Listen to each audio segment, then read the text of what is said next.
We don't know. We're just about to watch this game. And for the Astros down 3-0, consider that they've already had a formal wake here in Houston.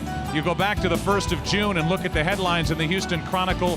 Rest in peace, Houston Astros. They were finished at that point. Well, now they're in the World Series for the first time in franchise history. Let's see what happens here tonight. Tim McCarver is my partner, and Tim, here are the White Sox up 3-0. They've won games in so many different ways. Can the Houston Astros come back and win this thing? Can they? Of course they can, but consider what confronts them. I mean, the White Sox have been playing a relentless brand of baseball in the postseason.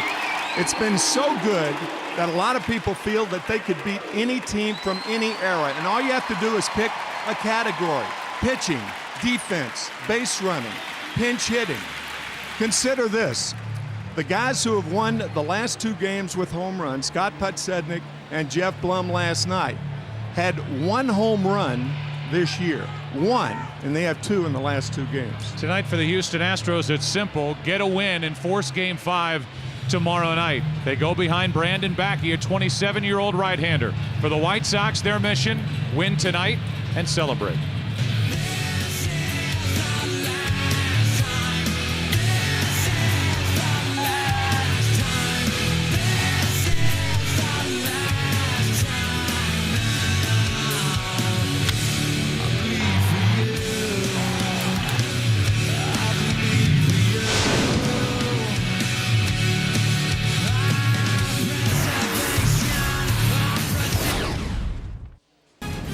It is Game 4 of this 2005 World Series. The White Sox up 3-0, and the Astros are on the field. So baseball fans, grab a cold, fresh Budweiser. It's game time. No surprises for the Chicago White Sox in their lineup. It's been that way the entire postseason. Brandon Backe deal with this group, and as we show it to you, it's sponsored by Citi. Podsednik will lead off in left. Iguchi bats second and second. Jermaine Dye hits third and right. Paul Konerko cleans up. Then A.J. Pierzynski had a big 2-out, 2-run double last night. Aaron Rowan in center. Joe Crede at third. Juan Uribe at shortstop. And the pitcher is Freddie Garcia batting the number 9 spot. Brandon Backe, 27 years old, 10-2 in his career here at home. Overall during the regular season, 10-8 in this postseason. He's been in 3 games, no record, and an ERA of 4.91. One optimistic thing about the Astros is that Backe has a very good record here, 10-2. Standard equipment means fastball, 2 types of fastballs, a curveball, slider, and a splitter. And I don't know if hope springs eternal, but it springs eternal for one more night. Podsednik leads it off for the White Sox, and the first from Backe. Away ball 1. They talked about it during our pregame. Jeannie and Kevin, that Backe has worn a microphone for Fox Sports throughout the postseason, and we've checked in on him from time to time, bouncing around the dugout, screaming into the mic, cheering on his teammates. And now his teammates are counting on him to make this series last at least one more night. He is full of energy. He's going 100 miles an hour, and if you talk to Phil Garner, he doesn't think that's a bad thing. During the regular season, he says maybe you have to slow him down, but in the postseason, maybe some of that adrenaline could make him do things he wouldn't normally be able to do. Astros trying to feed off that tonight. There's a 1-1 to Podsednik. Good breaking ball. Strike 2.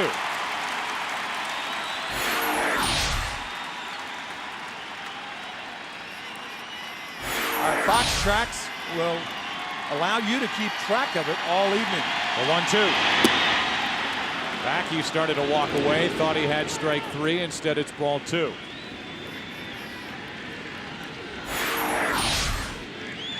Lower than the last curve. Home plate umpire is Darryl Cousins. Full count. We have seen Podsednik do this time after time after time. He'll be known for the home run. What he has done to the opposing pitcher in working deep counts, getting on base. He's stolen 6 in the postseason. Invaluable. That's in the air to left center, slicing to Berkman. 1 away. Well, you know, Lance is in left. We see how the Astros cover the field. It's brought to you by State Farm. In center, it's Tavares. And in right, Jason Lane. No changes to the lineup tonight for Phil Garner. Ensberg, Everett, Biggio, Lamb on the infield. Ausmus doing the catching. And Backe in the middle of it all. One out. Here's Iguchi.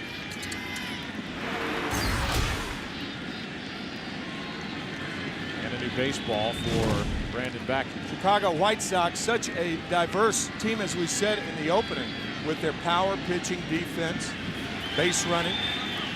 Ozzie being also over the realm of a very diverse cultural team. Iguchi, the only one of Japanese descent, but perfectly appropriate here on Latino night. Hope you enjoyed the pregame. And the great Hispanic players of the major leagues honored, past and present. Down and away, 1 ball, 1 strike. 24% of big league rosters are made up from players from Puerto Rico, the Dominican, Cuba, Mexico, and Venezuela. 40% in the minor leagues. There's a 1-1. That's on the corner, 1-2. Big Papi, David Ortiz in attendance tonight, part of the celebration. Andrew Jones winning the Hank Aaron Award for the National League for the most home runs. 1-2. Just sticking the bat out and poking it to Lane.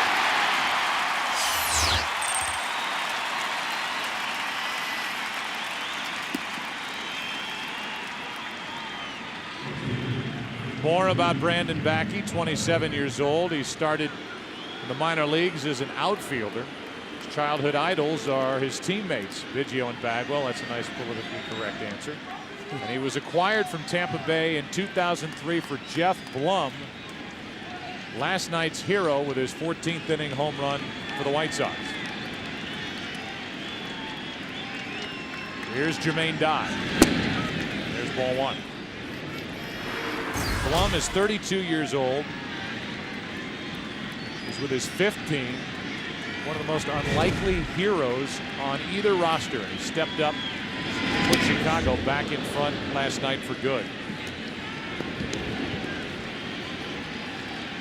Talked to him before the game. Blum is a guy who, his wife gave birth to triplets during the spring. He's got 4 daughters, all in diapers. He's got a 22-month-old also. So when you see that hair standing straight up, you know why. There's a reason for it. With 2 out, here's a 2-0 on the corner. Meanwhile, it was Jermaine Dye, who's at bat last night in the 5th inning, was extraordinary. Being pitched inside by Roy Oswalt, and then flaring one to center. A huge hit in that inning. White Sox winning last night, playing 14 innings and scoring in 2 of them. 5 in the 5th, 2 in the top of the 14th. And you talked for 5 hours and 41 minutes. Yeah. So did you. The 3-1 is shot into right center field. That ball will get down and go to the wall, and Dye has at least 2. Center fielder Taveras gets it back to Biggio, and Dye was content with a 2-out double. Had there been 1 out, perhaps Jermaine Dye would have thought about 3rd, but with 2, you can't take a chance. This ball rocketed to right center field.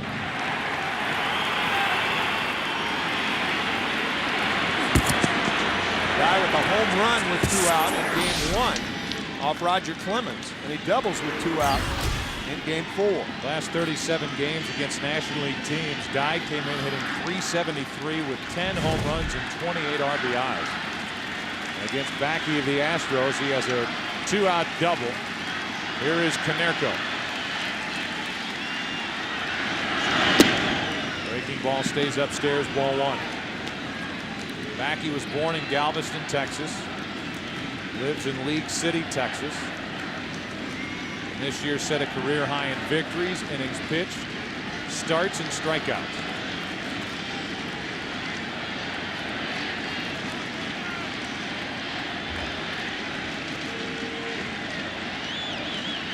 A 2-out double, and now a 1-0 bender for a strike, 1-1.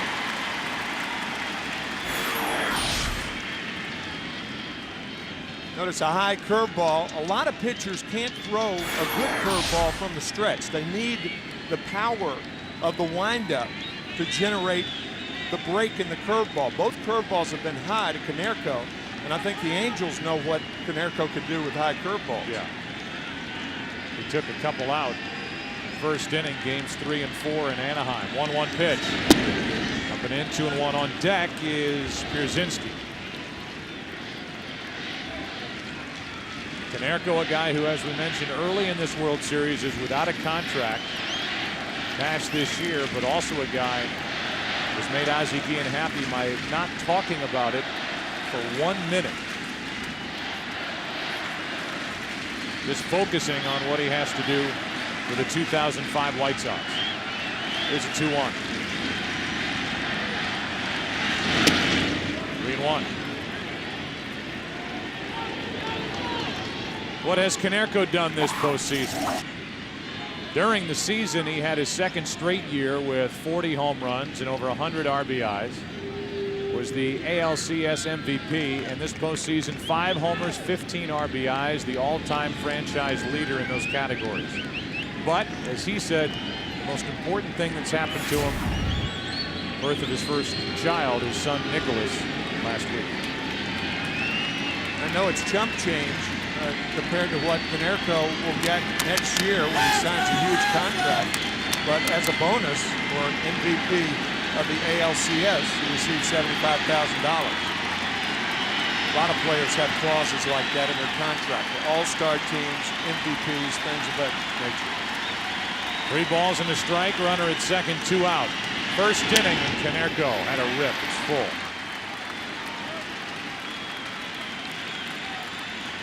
The average person walking down the street would like to have that chump change built into their contract. Yeah, I was saying that I wasn't trying to be smug, but just compared to the contract that he's going to sign. Crowd wants to see the top of the first end now.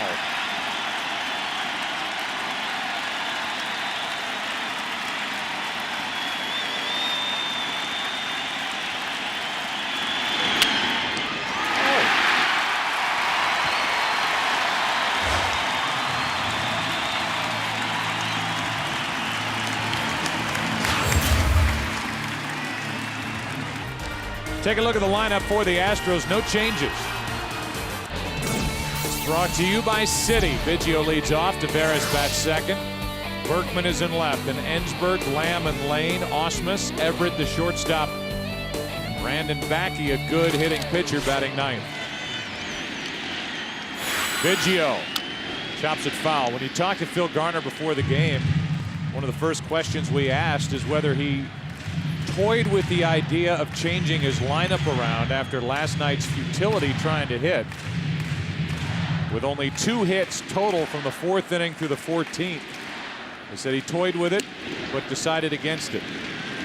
As the pitch misses up and in from Garcia, 1 ball, 1 strike. Garcia, a 14-game winner during the regular season, and so far 2-0 this postseason. Biggio on with a hit.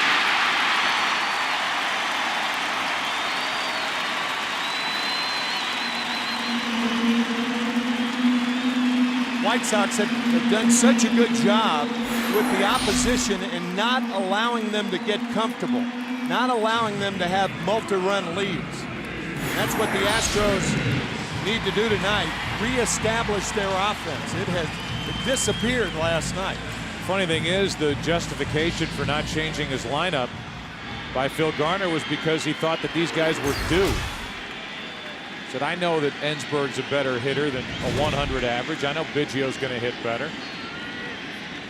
Lamb is likely to walk into a pitch and change the direction of a game by hitting a big home run. So these guys are due for some hits. Berkman's done his part. Ensberg has struggled. But Garner said, well, I'm going to throw him back out there again. Everett, he stays in the game and in the lineup because of his defense. Because the White Sox put the ball in play. 1 ball, no strikes on Tavares. Showed bunt the first pitch. And now bunts it to Creedy. His throw is to first for the out. The sacrifice is good, 5-3. And Biggio gets down to second base. Creedy had a shot at Biggio. He really did. I think he assumed with Biggio's speed that there's no way that you're going to have a shot at him. but because the ball was hit in the air, Biggio delays right there. That meant that Creedy had a shot at second base. Instead, he takes the sure route to get Taveras. Taveras had 30 bunt hits during the regular season, was #1 in the National League in that category. Last night he popped one up trying to bunt. This time he almost popped one far enough to get it to Creedy. Remember, in last night's 9th inning, it was first and third, 1 out. Taveras up against Orlando Hernandez. And Taveras struck out when some in the park were looking for a bunt and a squeeze play. With 1 out, Berkman takes ball 1. You said the Astros with only 2 hits, both by Jason Lane, a home run and a double, to tie it for Houston. But they had 11 walks in the last 10 innings. 11.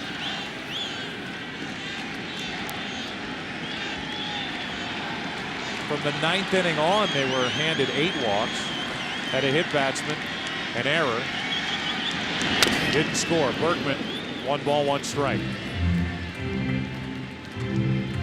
At the end of the night, the Astros had left 15 runners on, and so had the Chicago White Sox.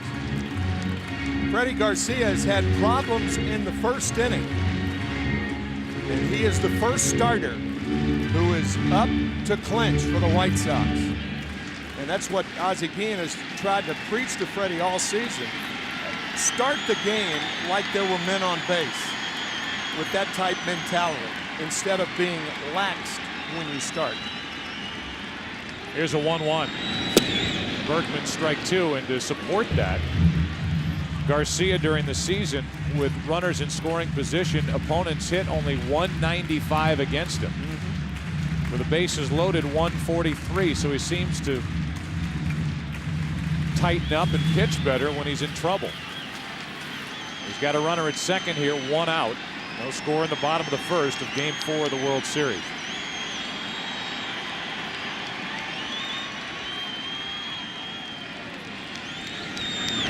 Berkman strikes out. And now it's up to Morgan Ensberg, who has really struggled in this series.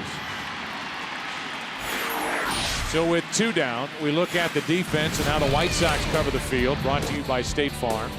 The outfield, Podsednik, Rowand and Dye, Creedy, Uribe, Iguchi, Konerko on the infield, and A.J. Persists again doing the catching for Freddie Garcia, who was originally signed by Houston back in 1993 as a 17-year-old in Venezuela.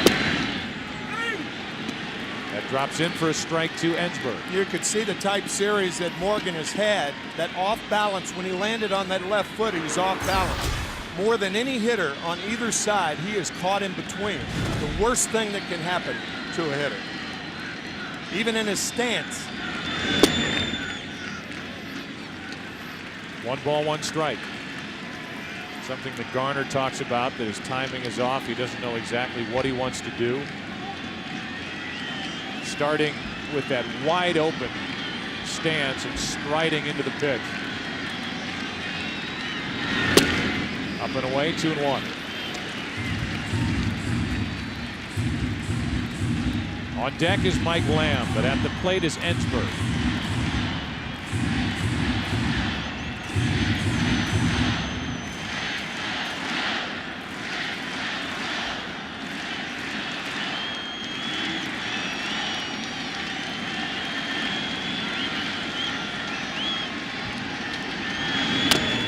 A check swing grounder to the right side. Garcia flips for the out.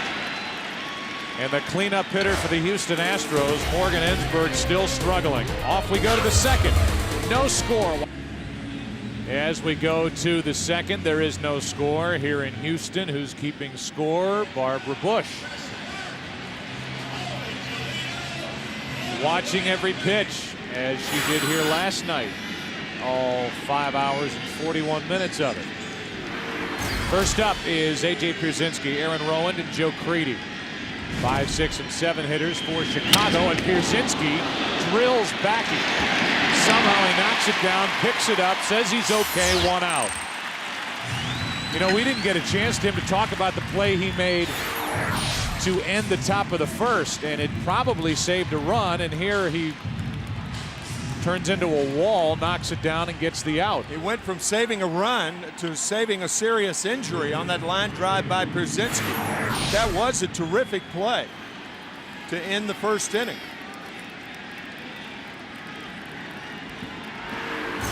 Brandon Backe is part of a young group of Houston Astro players that are about as pleasant a group as you're going to run across, and guys that are wide-eyed, taking it all in, very confident players. I think that even continues with the Astros down 3-0. You talk to guys like Burke, and you talk to guys like Lane and Backe and some of the others that filter this roster for Phil Garner, and you didn't get any sense being around their clubhouse that they thought they were defeated already. Rowan chops one to third. Ensberg for out number 2. Let's go down to Chris Myers. Joe, just to play off what you were saying about the mood of one team facing elimination, another one close to closing things out. I asked Phil Garner about having a special meeting, since in a sense he called out his team a little bit after last night's marathon loss. He said, no, we don't need a meeting. These guys know what they're up against. But I talked to A.J. Persists, and he said, we have to take care of business. We don't want to give them any life. We got them down. We want to stomp on them. We want to crush them. And I said, all right, I got the idea. All right, Chris, thanks. With 2 out, nobody on, here's Creedy. Ball 1 down and away. Garner said, if I have one more meeting, they're going to laugh at me. I've had 4 meetings since I said I wasn't going to have any more. Like, oh, we're supposed to take this one seriously now? That's just the kind of season that they've had, where they look down and out. And they've been able to come back. Started 15-30. The first team to get to postseason baseball since the early 1900s. And at one point, they were as many as 15 games under the 500 mark. Here's a 2-0 to Creedy. Good pitch.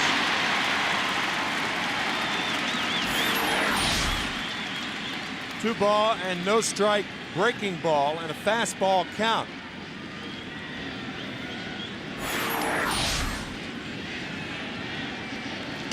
With 2 out and nobody on, Creedy fouls it back. 2-2. 93 miles per hour from Brandon Backe. It's always good to follow a breaking ball when you're behind in the count with a fastball, because the breaking ball slows the bat down.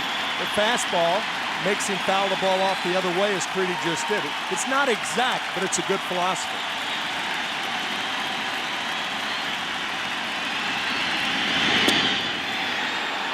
Full count.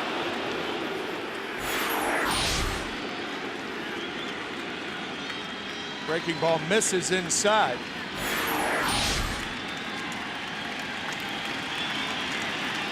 Creedy 2 home runs in this series, 4 in the postseason. His home run last night got the scoring started for the White Sox. Pops it up. Brandon Backe in the first 2 innings is doing his part.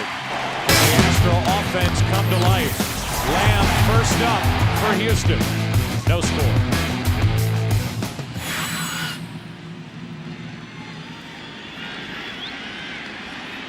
Mike Lamb, Jason Lane, Brad Ausmus for the Astros in the second. No score. Freddie Garcia drops one in for strike 1. Lamb in this World Series 1 for 8. A home run in his first World Series at bat. 1 ball, 1 strike.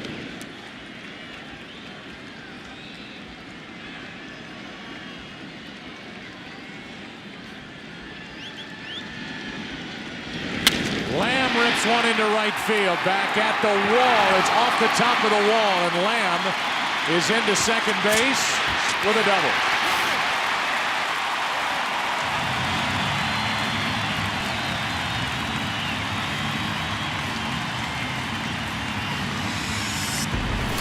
Mike Lamb gets a fastball that tails out over the plate and just hammers it to right field. It missed going out of the ballpark by about 3 feet. Same trajectory that the game winner from Blum had last night. Good play by Dye to get it in hurriedly and land in there. Blum's only question after he hit it was if he hit it high enough. He did. Lamb didn't. It's a double, and here's Jason Lane.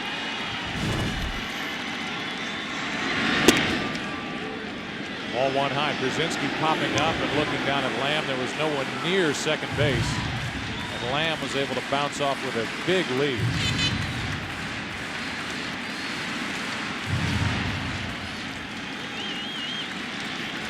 Gucci a little closer. On a 1-0. 1 ball, 1 strike.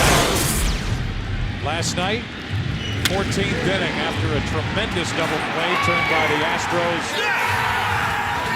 Jeff Blum put the White Sox on top for good.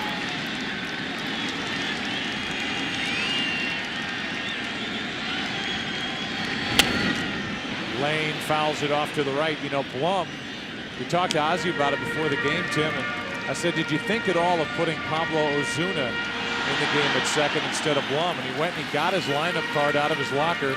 He said, look, I had Ozuna in there, and right at the last moment he changed his mind to put a guy like Blum, a switch hitter, in there to bat left-handed against Estacio. He still had Ozuna written on his lineup card, and Blum hits the home run. Whiteout comes in handy for managers, huh? Here comes a 1-2 pitch. Runner at second, nobody out. Lane, 2-2. When you're hot if you're Ozzie Guillen. This season with the White Sox, Blum, who was picked up in August from San Diego. Everybody around Chicago said, are you kidding me? That's who we're getting? We've got a chance to win the World Series, and the guy that we're adding for the postseason roster is Jeff Blum. He had no RBIs the last 2 months of the season. Last RBI was August 30th. Lane had a pitch to hit, still 2-2. Blum made that deal look fantastic. Traded him for a minor leaguer. And that smile has not left his face since early this morning. He was a sociologist major at the University of California, and he's socially accepted at White Sox clubhouse now. Here's a 2-2. Lane strikes out. Garcia comes up with his second strikeout of the night. Good breaking ball from Garcia. That's the thing, if you're a pitcher and you can get a hitter to think it's a strike, then you got him.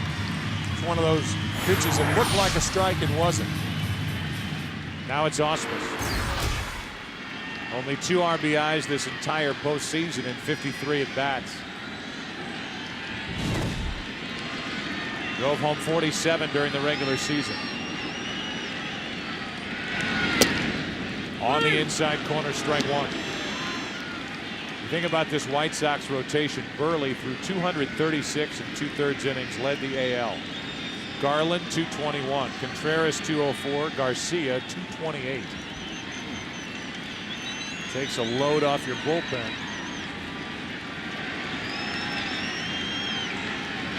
Garcia missing outside, 1 ball, 1 strike. Then they have a kid, Brandon McCarthy, a young right-hander who they love, who went 3-2 in 12 starts. 1 ball, 1 strike on Ausmus.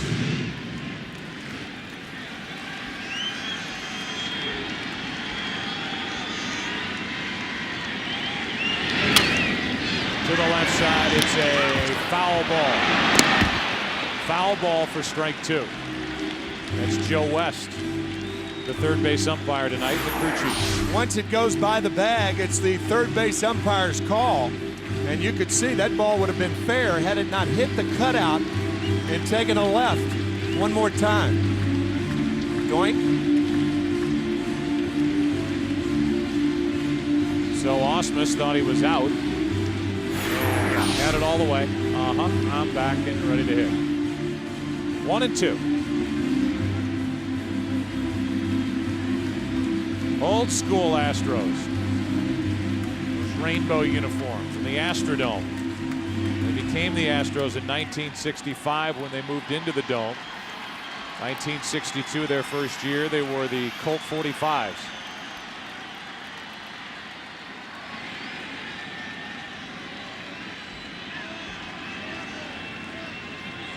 And And with Uribe playing around behind Mike Lamb, Garcia steps off.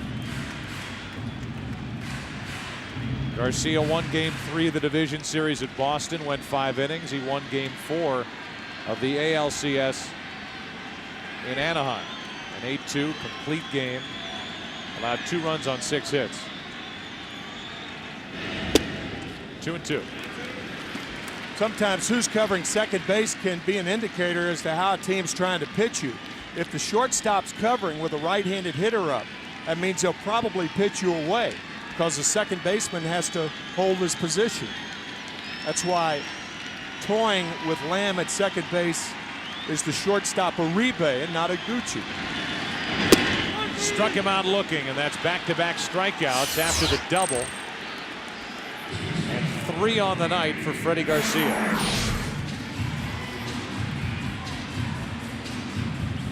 Osmus knew it. It's time for our Lunesta trivia question. Who was the last pitcher to throw a complete game in the World Series? We have to know this. Remember, the White Sox came into this World Series with 4 straight complete games in the ALCS. 2 out, it's up to Adam Everett. Ball 1. Whenever you say we have to know this, the chances of me knowing it are remote. But I said we, so I'm in there with you. Lamb's ball missed getting out by 3 feet. It was a double instead of a home run. It takes a hit from Everett. 2-0, first base open and the pitcher on deck, but Backe can swing the bat. Backe, a .246 lifetime hitter.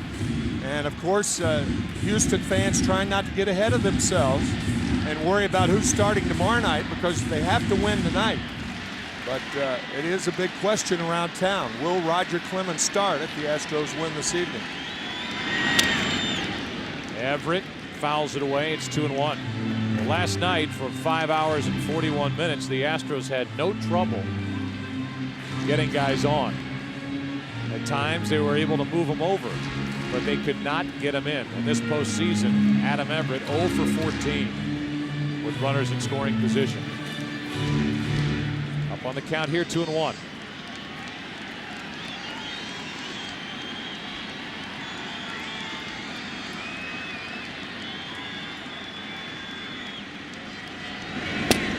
Right down the middle, 2-2.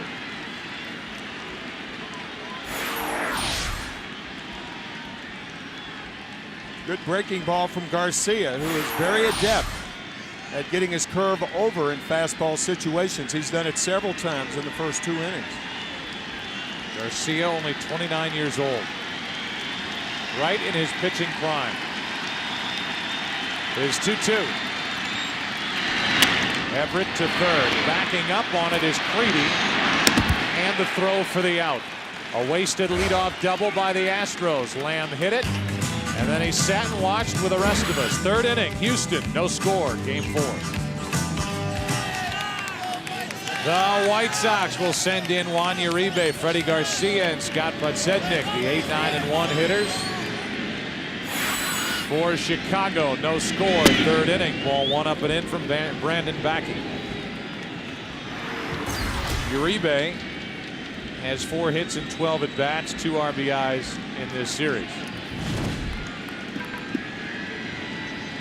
1-0. Popped up into center. Tavares drifting. 1-0. Freddie Garcia will step to the plate. He'll tell you he's got a lot of power. And Garcia doesn't like the bat that he took with him, so he's going to ruin somebody else's bat. Give me, I don't know, Canerco's. Yeah, because American League pitchers with a designated hitter, they don't get a chance to order bats. So naturally, they use the regulars, and the regulars, none of them like them. Well, what do you think? Does Freddie Garcia look like The Rock? There's the tail of the tape. Freddie from Venezuela, Hayward, California for The Rock. I see it a little bit. A little bit, yeah. Here's a pitch inside, a little down from Backe. These are 2 good athletes hooking up. It's the 2 pitchers tonight. And Garcia, part of that pipeline that the Astros have enjoyed over the years from Venezuela. Shoots one into center, got a good rip. Tavares is there, 2 down. Tim, at one point, the Astros had Johan Santana, Melvin Mora, who they released, Carlos Guillen, who went in the deal with Freddie Garcia for Randy Johnson, and Bobby Abreu from Venezuela. The Astros signed all of them. Abreu is the only one to play for Houston. He did so briefly. He's a terrific player and was the home run champ at last year's All-Star game. They have an academy, the Astros do, in Venezuela.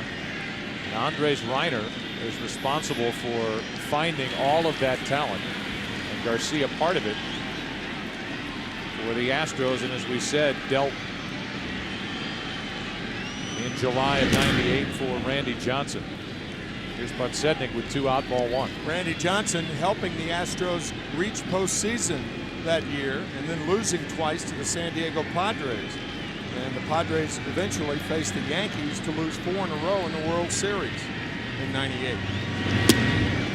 You could win a lot of games with that list of players right now. I should say. Well, you know, that's what organizations do. When they sign players, they sign them with the intent to get to the big leagues. They don't care with what team. They may use that player as trade bait to get. There's Podsednik into right center field, a 2-0 pitch that is ripped. Lane is out to get it. Podsednik will test Biggio. They got a shot to get him. The throw, not in time. And safe at third is Scott Podsednik. Rather risky with 2 outs. You have to know and make sure the second triple of this World Series for Podsednik. You mentioned the home run. Scott very fleet of foot and is safe at third, probably because Jason Lane missed the first cutoff man. If he hits the first cutoff man, then perhaps Everett would have had a chance. Perhaps. So now with 2 out, Podsednik at third. Here's a chance for the White Sox to take a Game 4 lead. And it's Tadahito Iguchi at the plate. This postseason came in to this game as a 171 hitter against right-handed pitching with 11 strikeouts. He flied to right his first time up, trying to deliver a 2-out RBI hit.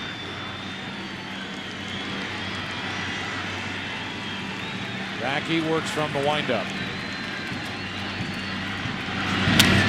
To short. Everett. Inning over.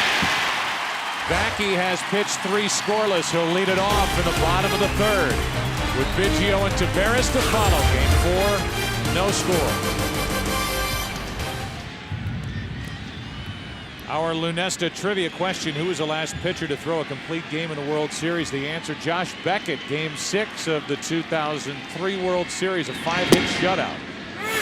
Took the crowd out of it. It happened at Yankee Stadium, and he was so brilliant that you just kept waiting for the Yankees to do something, waiting, and the next thing you knew, the game was over, and the Marlins were world champs. Thanks in large part to the pitching of Beckett, not only in that World Series, but the entire postseason in 2003. And that was the same World Series, you may remember, where Roger Clemens had the standing ovation and then announced his retirement after the World Series. That was the standing ovation when he left Game 4. Announced his retirement and then signed with the Astros the following spring, along with buddy Andy Pettitte. Breaking ball strikes out Backe looking, and Garcia has rung up 4. So the pitcher is gone, and Biggio, the leadoff man, will dig in. Back to Game 4, 2003. Clemens pitching great, walked off the field, was saluted by the fans down in Miami. Tipped his cap and saluted the players over in the Marlins dugout, a dugout which included Ozzie Guillen, who was a coach for Jack McKeon. And then when Andy Pettitte worked out his deal to come here to Houston, Hometowner Roger Clemens followed right after. Here's Biggio, took a ball from Freddie Garcia. 2-0. I think you can ask that question once again. Was game 1 of the World Series this year the last time we will see Roger Clemens? Or will it be tomorrow night? Compelling. Here's a 2-0. The question is, will we ever see him pitch again in a big league uniform? Realize he was 13-8. Didn't get a lot of run support and had a 1.87 ERA. It's not like he's out of gas. No.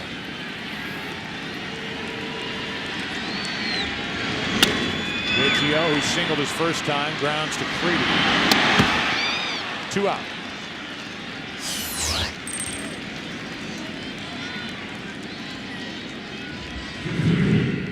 And with the bases empty, Willie Taveras will step to the plate.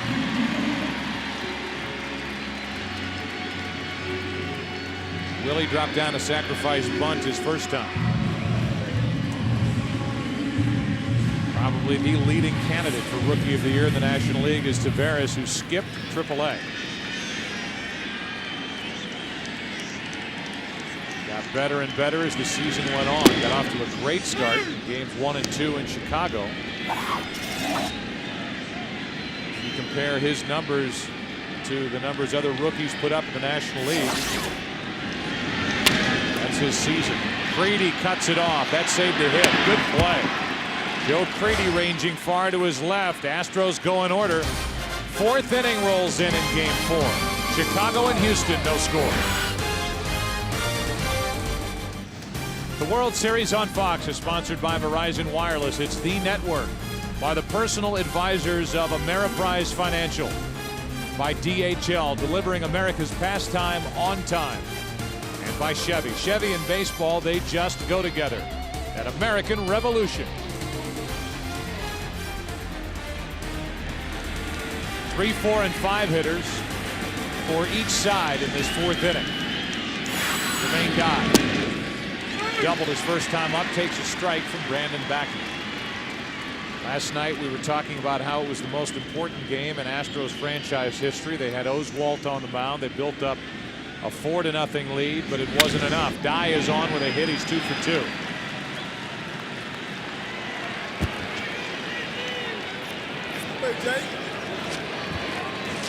Game summary is brought to you by Verizon Wireless VCast. Podsednik, his 3rd triple this postseason. That went for naught in the 3rd. The Astros leadoff man reached in the 1st and 2nd, but Houston didn't do anything with it. And so far, with runners in scoring position, the Astros 0 for 5, the White Sox 0 for 2. Here is Konerko, who bounced back to Brandon Backe, the pitcher, in a good play to end the top of the 1st. Strike 1. Chicago White Sox with a $69 million payroll, trying to secure the first World Championship for the White Sox in 88 years.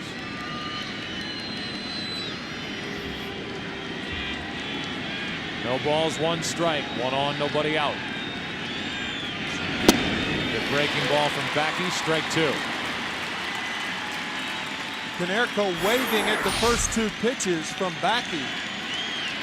This one a very, very good breaking ball, but we've seen throughout the postseason how Konerko adjusts with 2 strikes. He tries to hit the ball to right field. Up to 2 strikes, he tries to pull the ball. So look for an adjustment here by Konerko. Laid off it. 1 ball, 2 strikes. I don't know if Backe has blinked since this game has started. He is focused, pumped up, and so far he's put up 3 scoreless, but he deals with a leadoff hit by Dye. Konerko up, Pierzynski to follow, and then Rowan. 1 ball, 2 strikes.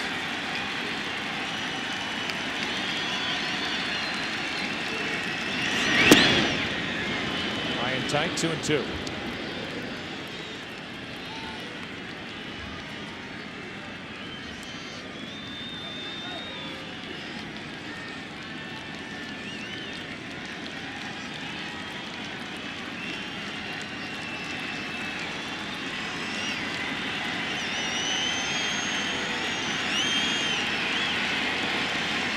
Now a 2-2. Breaking ball is hanging and hammered.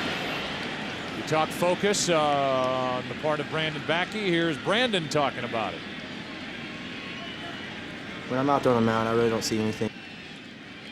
When I'm out there on the mound, I really don't see anything going on around me other than the catcher and my teammates. And I think that's what's going to help me succeed in hopefully this game or in the rest of my career for that matter. He's 2-2 on Konerko, a dangerous Chicago hitter. 1 on, nobody out, and struck him out. His first strikeout of the night.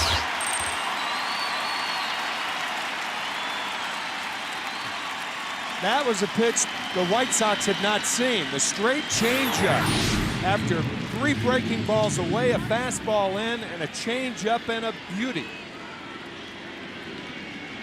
See how out in front Konerko was. Good pitch by Backe. 1 on, 1 out for Persists. Sharp ground ball back up the middle. Actually, a line drive that went into the body of Backe his first time up. Backe made the play and a check on dive. At the bottom of this 4th, it'll be Berkman, Ensberg, and Lamb. 3, 4, and 5 hitters for Houston.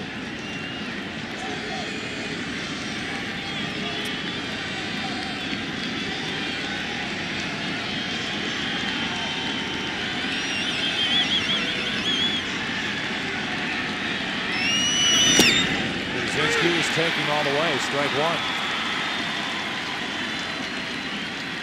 He stood there with a bat on his shoulder. That's odd too, particularly with the runner on at first being held on, as you're trying to take advantage of that hole on the right side. You don't want to spot a good pitcher. 1 strike. That's what Persists did. Now he ropes one foul down the right field line. It's 0-2.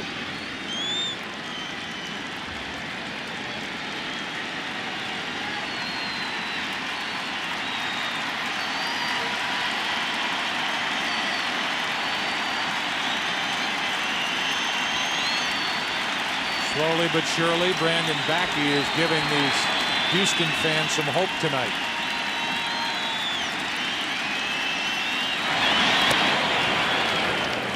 Check on Jermaine Dye.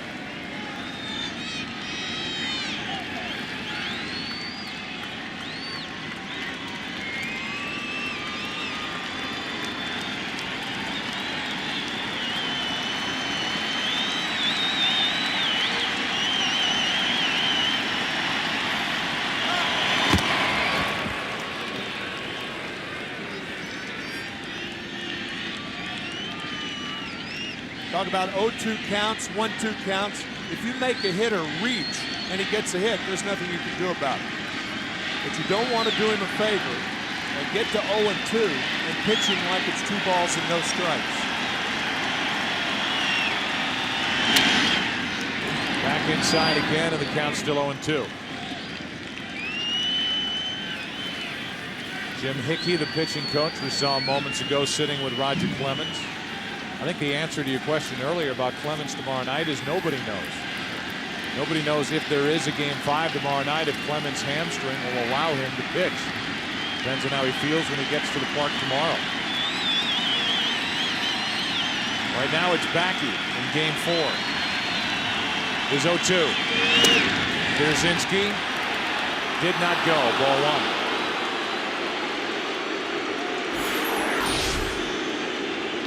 That is a good slider in off the plate, particularly 0-2. So Backe has Persists thinking inside. You remember the ball he pulled? Foul hard. Then he grounded 1 foul. He did not go around on that slider. Now they'll go away. That's down the right field line, hook foul.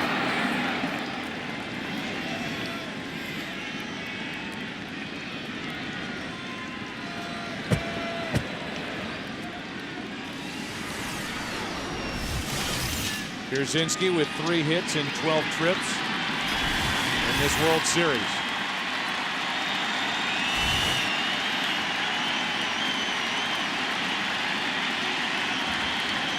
1 on, 1 out, 1 ball, 2 strikes on the Chicago catcher. Back-to-back strikeouts, 2 outs.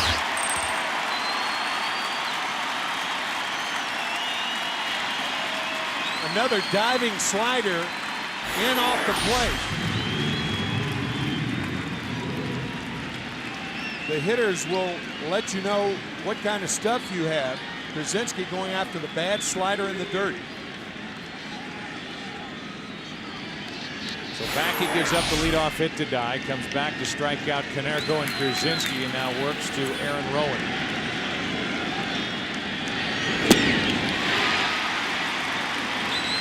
Strike 1. Rowan has hit the ball hard in this World Series.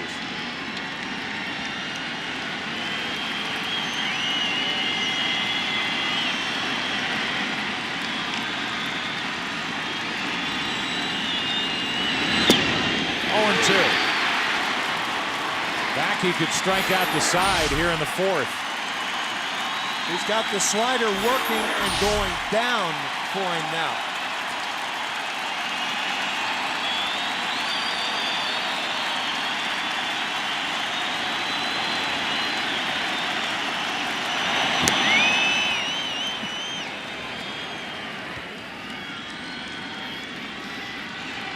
Good running situation because of all the breaking balls that Backe has been throwing. He throws one out of the strike zone. Die, a fairly fast runner. He had 11 steals during the season.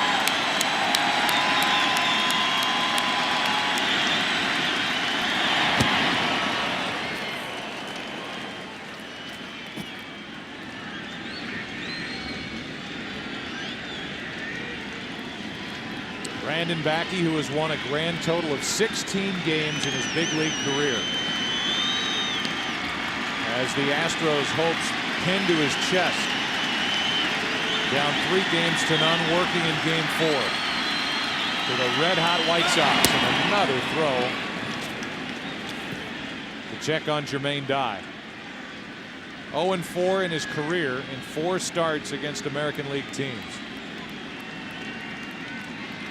Big ERA of over 9 during interleague play.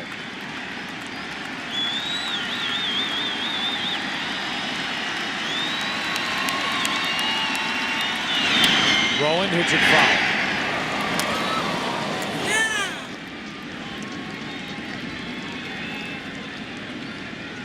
Talked to Gary Gaetti, the hitting coach for the Astros, before this game, and asked him about Backe. He said, I just like to watch him pitch. Bounces around out there. He's got good stuff, good breaking ball. People around the country don't know much about him. They will after tonight if he does well against the White Sox and extends this World Series.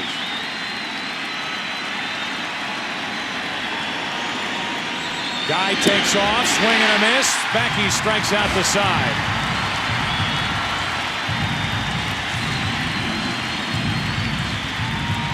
No score into the bottom of the 4th.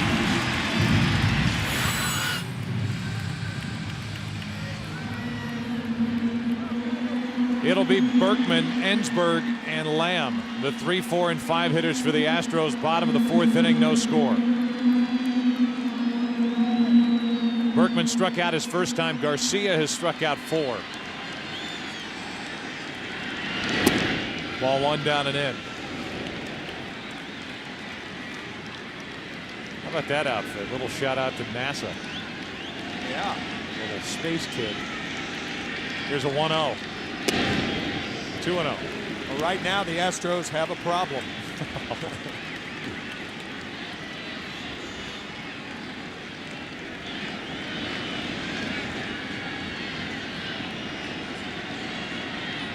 Here's a 2-0. 3-0 from Garcia.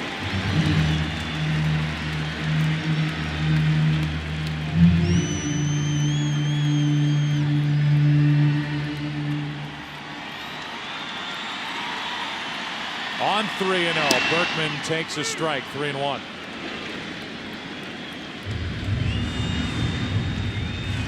Garcia hasn't walked anybody, allowed no runs on 2 hits.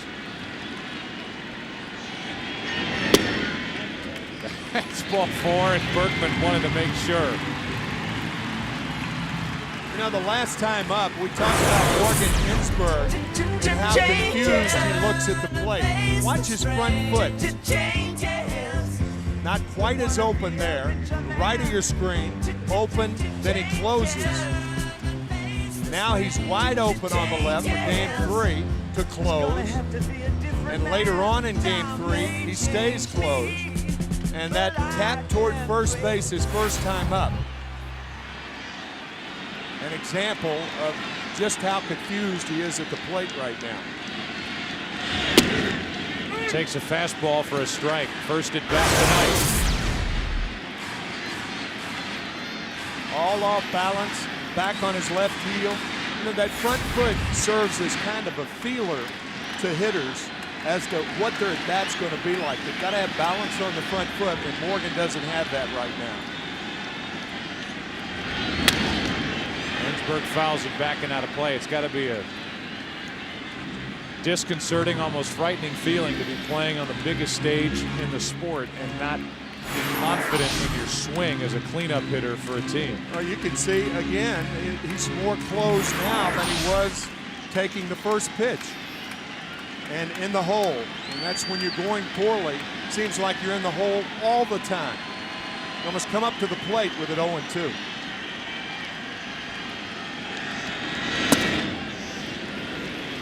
Ball 1. Saw how his power numbers have dropped off since early September. But as Phil Garner said, maybe Morgan can run into one tonight.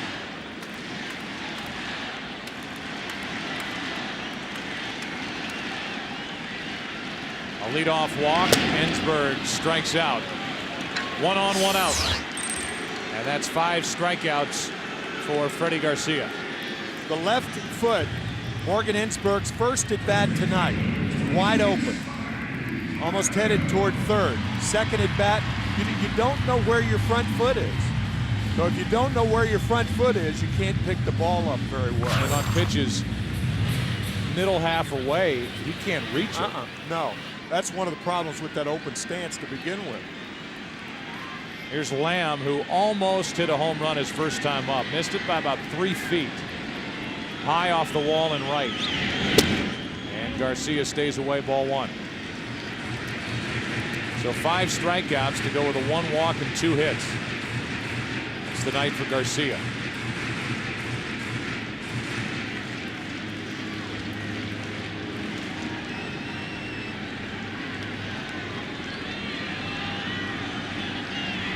Lamb is up. Lane is on deck. Berkman takes off, and on a hit and run, Lamb fouls it. 1 ball, 1 strike.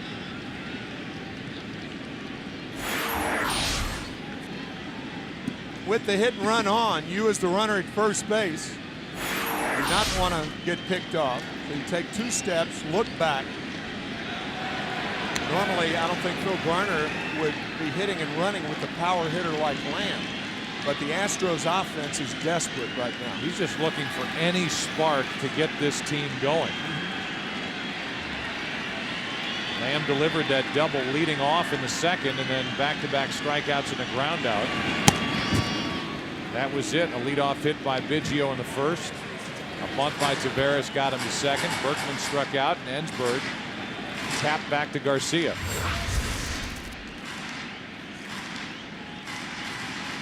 Teammates nicknamed the swing of Mike Lamb the Thing.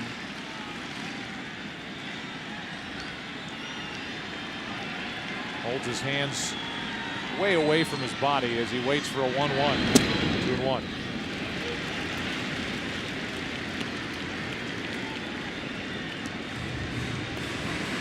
Outfield is, for the most part, straight away. Well, every time you take a shot at center field here in Houston, there's Backe. He didn't blink. He hadn't blinked yet. There's one. Realize how big center field is here at this park. Here comes a 2-1. Lamb hooks it down the left field line, foul. 2-2. They call it Towles Hill. Wanted some unique aspects to this park. First year here was 2000, and that hill and the flagpole out there in play, and to hit it out straightaway center, 436.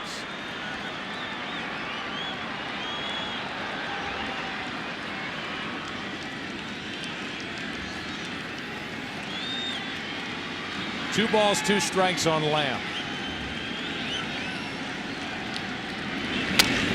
Slow roller. Iguchi throws to second. They get the lead man, 2 out. Good play by Tadahito Iguchi as he cut down Berkman. I'll tell you, it's a good play by Berkman, too. Had he been running in the outside part of the line, perhaps that ball hits him. It's a perfectly legal play. Eddie Stanky used to talk about when you're going into second base like that, try to shield the ball from the runner. See, if he's out here instead of in here, perhaps the ball hits him. You try to run to the outside if you're going to stand up, thereby getting in the way of the throw. So Iguchi gets Berkman. The inning continues with Lamb at first, 2 out, and here is Jason Lane. Lane struck out his first time. Takes ball 1 inside.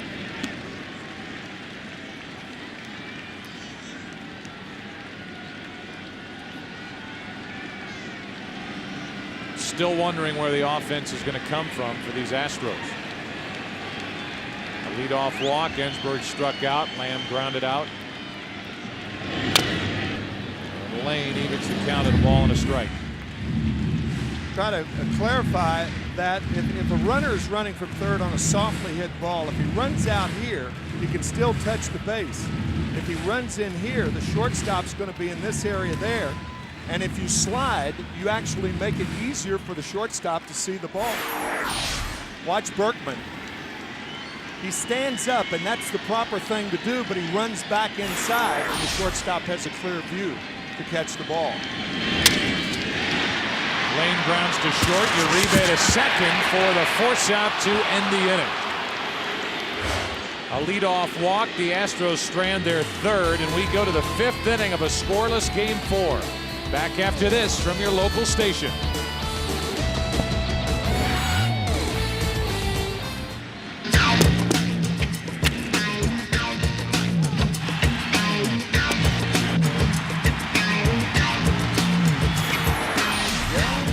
Backe has worked 4 scoreless. He has scattered 3 hits, struck out the side last inning, and here is Creedy to start it. Creedy, Uribe, and Garcia. Bottom 3 in the lineup for Chicago. And a breaking ball is in for a strike. Good tight break to these deliveries from Backe, 0-1.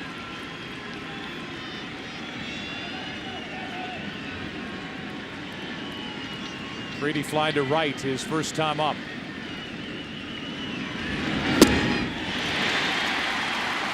Oh, 2. He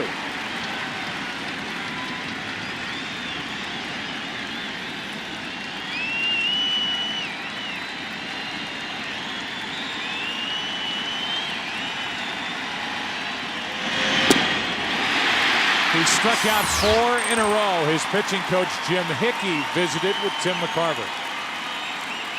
Jim Hickey with Brandon Backe throwing so well tonight. Your thoughts about him thus far? Well, my thoughts about him thus far are he's probably as close to a prototypical American League pitcher as anybody we have on the staff. You know, in the terms that he can throw the off-speed pitches and fastball counts and start hitters with off-speed pitches too. He's got 4 legitimate pitches, and he's following his game plan to a T. And of course, you know, the difference is the ability to execute a pitch, which he's done so far. It seems like what he is doing exceptionally well is working both sides of the plate. Well, he's working both sides of the plate, and the key is that he stays on that outside part of the plate when he wants to go to that outside part of the plate. That's where he has a tendency to get in trouble as the ball starts to come back a little bit, but he's done a great job so far. Is Chad Qualls available this evening? Chad Qualls is available this evening. He said he felt okay. We probably wouldn't use him for more than 1 inning. That being said, you know, you just never know what's going to happen, but I wouldn't think you'd see him for more than 3 outs. Jim, thank you very much. All right, thank you. Inches away from 5 consecutive strikeouts. Backe on 0-2 through this, and thought he had Uribe. Looked to be outside, and now with one out, the 1-2. Got him anyway.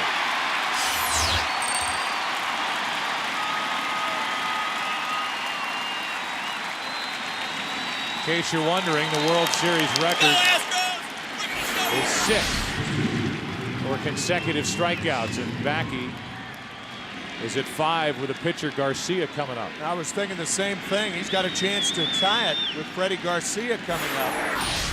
5 in a row. Excellent breaking ball. Leadoff hit by Dye in the 4th, and then he struck out Konerko, Brzezinski, Rowan, Creedy, Uribe. And he's 2-0 on Garcia. This is a spot where, when we talked to Garner, I was thinking about slowing Backe down, and right now he goes behind the mound, turned his back to home plate, took a deep breath, and he's back on top with a 2-0 for Garcia, who can swing the bat. 2-1.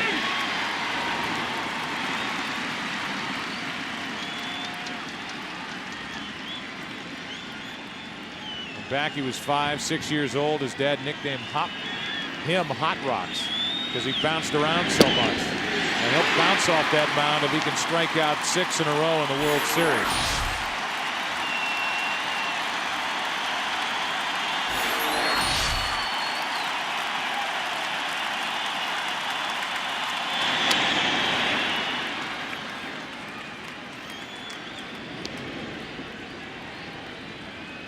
Two and 2 on Garcia. Ausmus, Everett, and Backe will bat for Houston in the bottom of this 5th inning.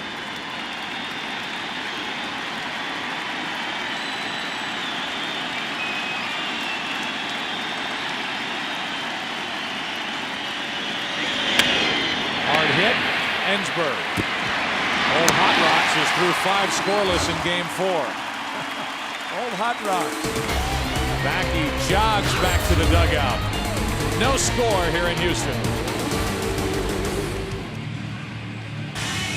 Next Wednesday, that 70s show returns to Fox. There will be old friends along with new surprises on the 1-hour season premiere next Wednesday, 8 Eastern, 7 Central, right here on Fox.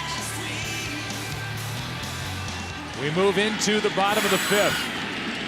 Ausmus first up, and he shoots one into center, a leadoff hit for Houston.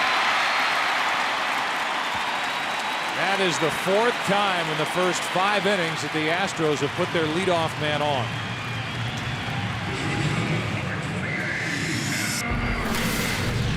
Off the end of the bat into center field, and with the bottom part of the lineup, it's very difficult to bunt with a guy that you would normally bunt with right now, Adam Everett, because as you know, in the National League, the pitcher is hitting 9th. So Backe is a good hitting pitcher. But is he better than Everett? So we'll see how Garner goes right here. Will he bunt, hit and run? I think it'll be one of the 2.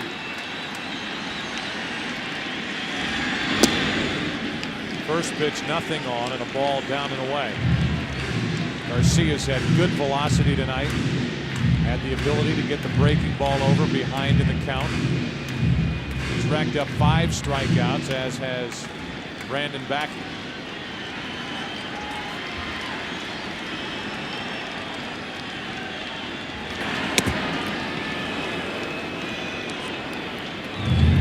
Time to hit and run right now because Everett is ahead in the count and the pitch out is remote.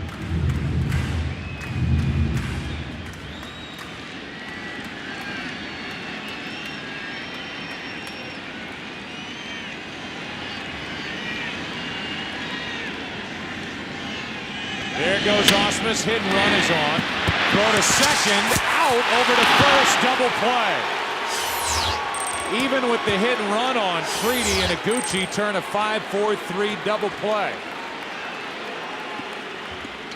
What cat-like instincts for Joe Creedy, the backhand, throwing to second base, knowing full well that you're still going to get Everett because the ball was hit so hard. That is a terrific play once again by Joe Creedy. He has been everywhere for the White Sox in the postseason. You know, Ausmus went in with his left leg up in an effort to take out Iguchi. And in so doing, it took him a little longer to get to the bag. And the throw by Creedy beat him.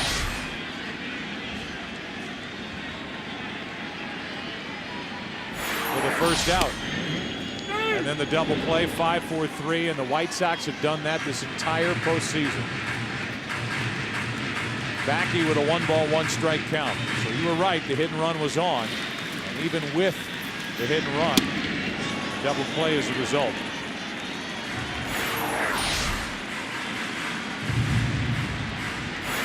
Backe is trying to take matters into his own hands. Trying to put the Astros ahead with that swing. That slider didn't cooperate, however. No.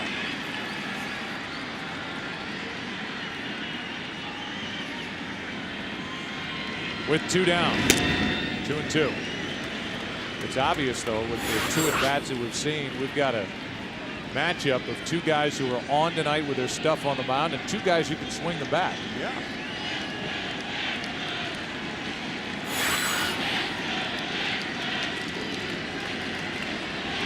With the bases empty, 2 out, Backe pops one down the right field line. Canerco gives it a look, but can't get there.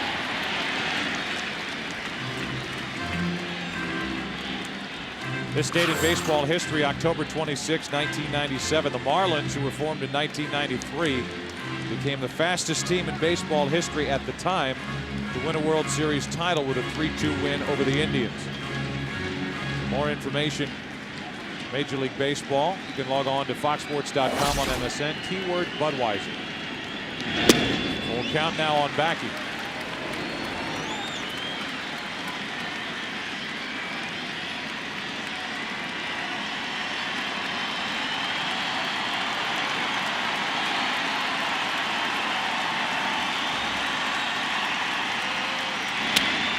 Hits it to third. Creedy bobbles.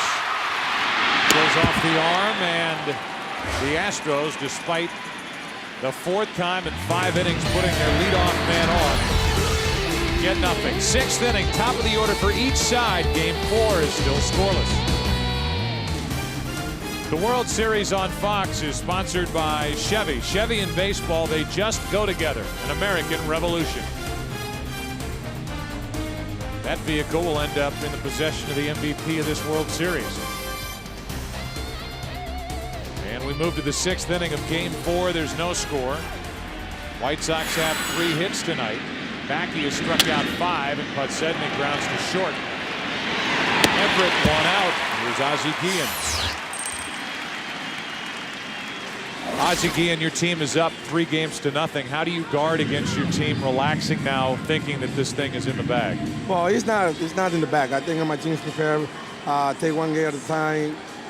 We don't count anything yet. I think we got to keep playing hard, keep playing the way we're playing all year long. These 2 pitchers tonight seem like they're on. Backe has shown you good stuff, and your guy Garcia has made some good pitches. Well, Backe just keep people out of balance, and he's throwing a lot of sliders behind the count, and he keep honesty with the slider. And right now we have a little trouble to making contact. I watched you during that entire celebration for the Latino legends. That was something that was special here before tonight's game. Well, it was amazing. I think it's we get the recognition now. We not did it before, and believe me, it's nothing better when you're a Latin player, Latin coach, Latin manager. When people give the recognition to your country, it's something you feel proud about it. Ozzie, thanks for your time. Good luck. I like to talk about Latino, Venezuela. 1 ball, 1 strike, 1 out, nobody on. Eguchi, 2 times in this at-bat showed bunt, and that's what they think of the stuff of Brandon Backe. In case you tuned in late, Juan Marichal was voted the starting pitcher on the Latino Legends team, and with that distinguished walk, walked out and took his place in the middle of his diamond. The Dominican dandy was the toughest pitcher I ever faced. 1-2, Eguchi grounds it foul. He was joined out there, this is off the top of my head memory, Fernando was out there. Here they are. Roberto Clemente's sons, A-Rod, Edgar Martinez, Rod Carew, Pudge, Ivan Rodriguez, Pedro Martinez wore his Mets hat out there with pride. 1 ball, 2 strikes. Backe. Eguchi fouls it. Let's go down to Chris Myers. Yeah, Joe, you know, you were talking to Ozzie Guillen moments ago. During that ceremony, he was somewhat emotional, saying watching his roots, he related a little bit. But the World Series game tonight being broadcast in 12 different languages and in 246 different countries and territories. It truly is the World Series. 1 ball, 2 strikes on Iguchi. Backe trying to put him away. Slow roller. Tough play for Everett. Bare hand pickup for the out. Wow. That's why, despite a cold bat, Phil Garner kept Everett in the lineup tonight. Well, that's a terrific play by Adam Everett, who was forced to barehand the ball and make the play. You see a lot of third basemen barehanding the ball, but rarely do you see a shortstop. He has too far to go. Dandy play by Everett. And how about these swings that the White Sox hitters are getting against Backe? He's one pitch ahead of the White Sox hitters thus far. That one drops a little low, ball 1 to Jermaine Dye, who has 2 of the 3 hits for the White Sox. A double in the first, a leadoff single in the 4th, and then Backe started striking everybody out.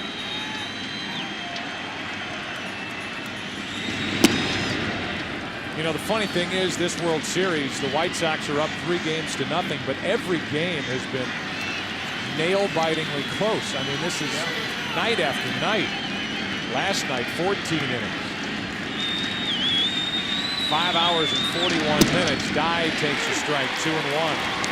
Game 2 was a 7-6 win on the walk-off home run by Podsednik after the Astros tied it with a 2-out, 2-run hit by Vizcaíno and a 5-3 win for the White Sox in Game 1. They tacked on an extra run in the 8th. On the corner, it's 2-2.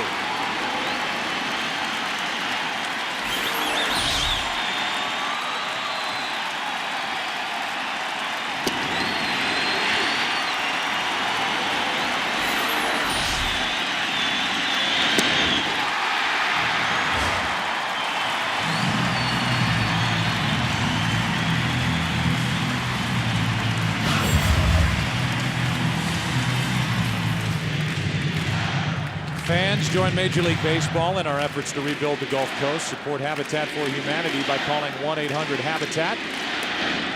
Logging on to MLB.com or Habitat.org.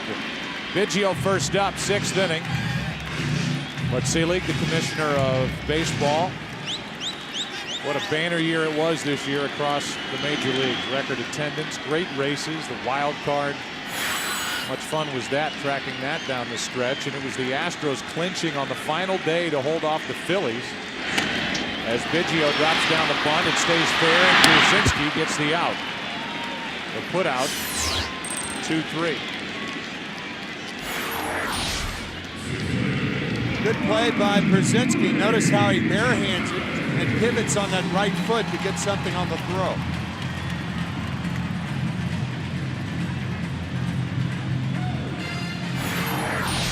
So with 1 out, Willie Taveras steps in. He's 0 for 1 with a sacrifice bunt. He grounded out in the 3rd.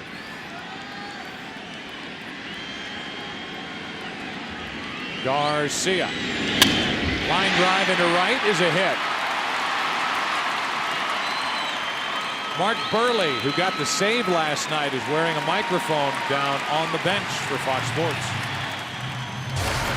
Like right above the umpire's head, where the light, it's way up there, like top of that row with like the light. You see how it's light and then it's dark from the overhead? There's a person up there that he's, looks like a Sox shirt, but it's like all lit up. And he was just up dancing. And it was like flashing.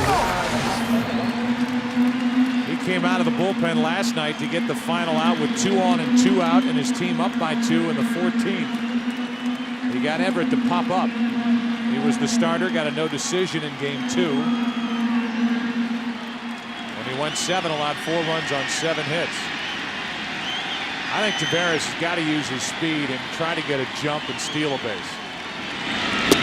Berkman is at the plate. Taveras stole 34 bases during the regular season and does not have one in the postseason. Different ways to try to get something going offensively. If Taveras can figure out Garcia. not have a big lead. The count 2-0 on Berkman. It's particularly good to do it with a left-handed batter up because a catcher has a tough time seeing the runner because the left-hander is in the batter's box. They try to let you know from the bench, they'll say, there he goes. If he runs with the right-hander up, you know he's going. You can see him. He's got a little bit bigger lead right now. He's been very tentative. You're right, Joe. That's his game. Yeah, that's right. That's right. And he hasn't used it. Nope. He's not in the lineup to hit home runs. He's in the lineup to get on and try to steal bases, and he has not done that. 3-0 on Berkman. Now, of course, it's not a good running situation because you're trying to give Berkman, even if the next pitch is a strike, a chance to hit in a favorable count.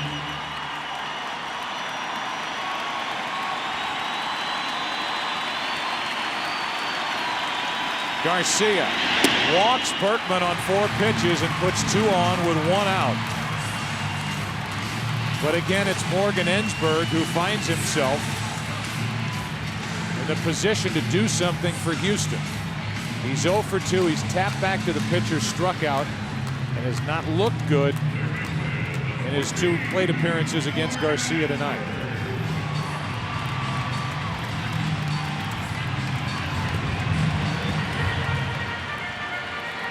No score, bottom of the 6th inning, Game 4 of the World Series. The White Sox leading this series 3 games to nothing.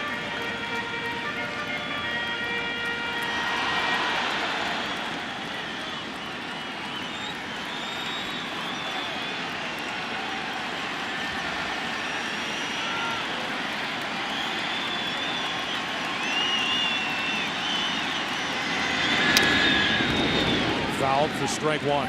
You can see Garcia keeping the ball away, down and away in particular with Ensberg and his hitting stance. You know, when a hitter is as confused as Morgan has been throughout the series, you don't want to feed one into his wheelhouse.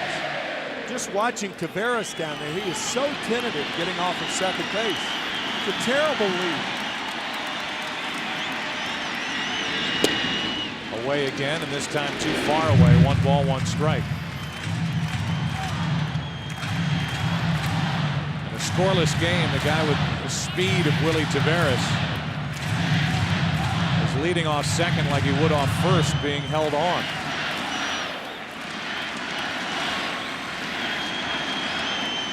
A 1-1. 2-1.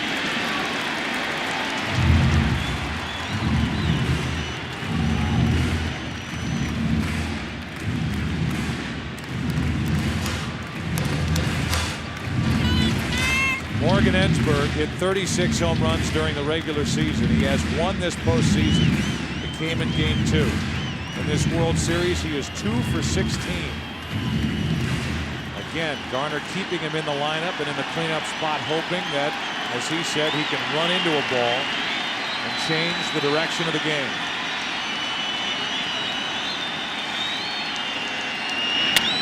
He tried down the left field line. It's foul. A mistake by Garcia.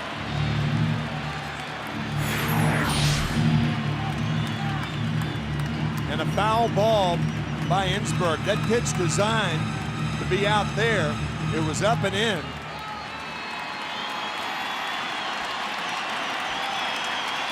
That front part just opening dramatically for Ensberg. Can't come inside to him in this situation.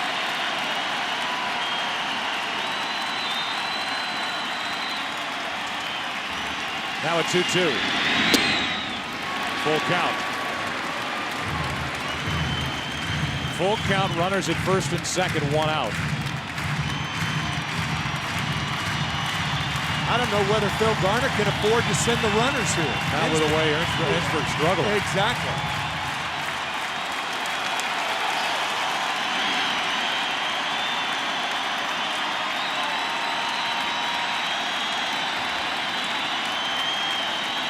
They're going. Ensberg fouls it. So trying to press the issue and push it forward, Garner sends the runners despite the struggling Morgan Ensberg being at the plate with 2 strikes on him. If you're Persists, what they may have third baseman Joe Creedy do is not cover third and to throw through at second because Berkman is so much slower than Taveras. So if Ensberg swings through one, I think the play's to second base and not to third.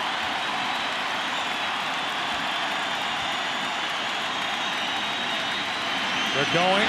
Ensberg strikes out. Pierzynski has no throw. So Ensberg's talking to himself on his way back to the dugout. It's second and third, 2 out, and Mike Lamb coming up. This is a mistake. You can see Pierzynski setting up outside. The fastball tails inside.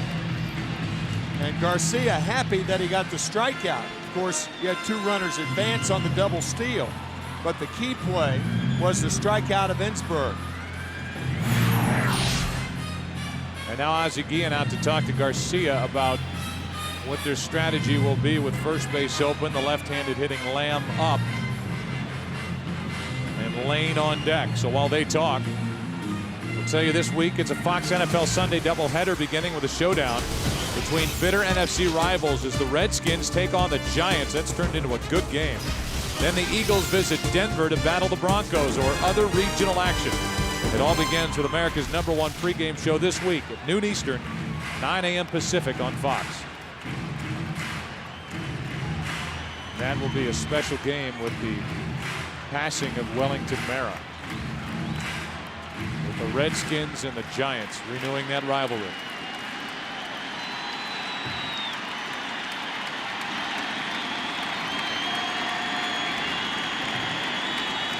Lamb 1 for 2 tonight. Doubled and bounced into a force out.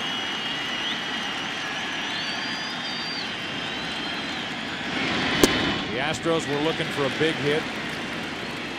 For 5 innings last night, couldn't get it. Now they need one out of Mike Lamb. His postseason is 0 for 8 with runners in scoring position.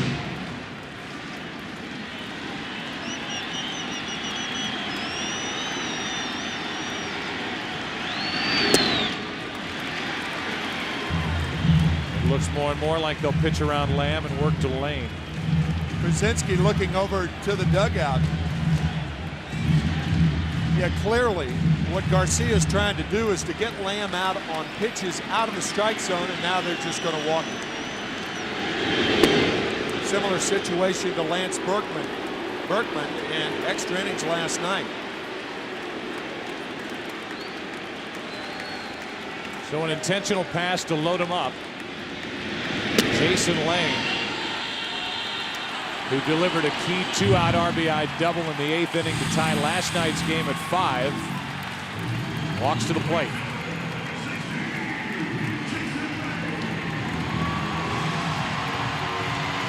Lane in the postseason has been a .346 hitter here at home.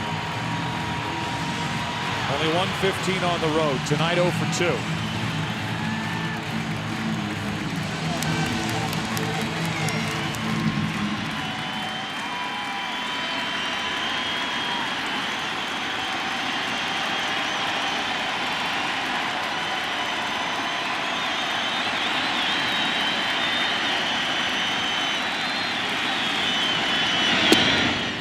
Strike 1 on the inside corner.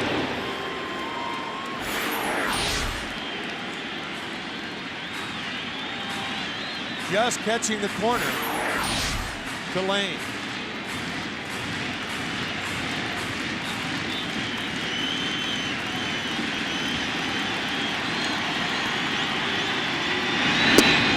Lane went after a bad ball down and away. It's 0-2. I think Jason's going to see that pitch again. No sense in coming back in with the bases loaded to come back inside, because you go on the theory that he's already set up.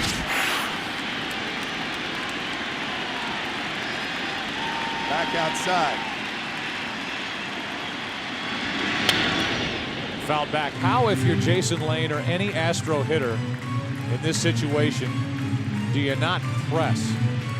You're down 3 games to nothing. Your offense has been shut down. You're dying for a key 2-out hit. You're getting an unbelievable pitching performance from Brandon Backe. And here you are set up at 0-2 now, facing a nasty right-hander in Freddie Garcia.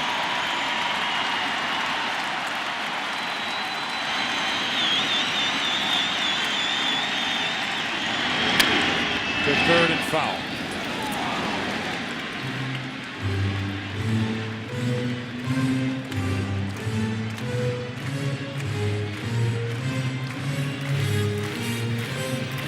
Backe in the 7th inning will work to Konerko, Persists, and Rowan. Ensberg is over there wondering what has happened to his swing.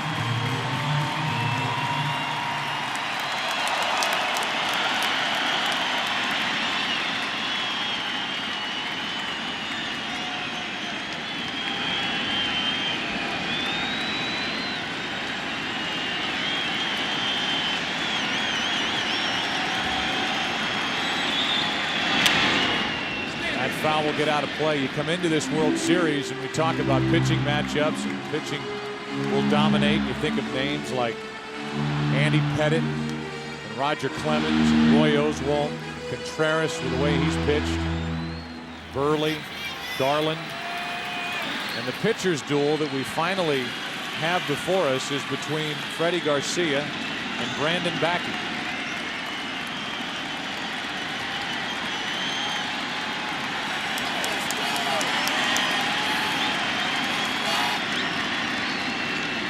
Do it again, says Garcia. Go through the sequence. A lot of times you'll have to do that with a runner on at second base. Change things around.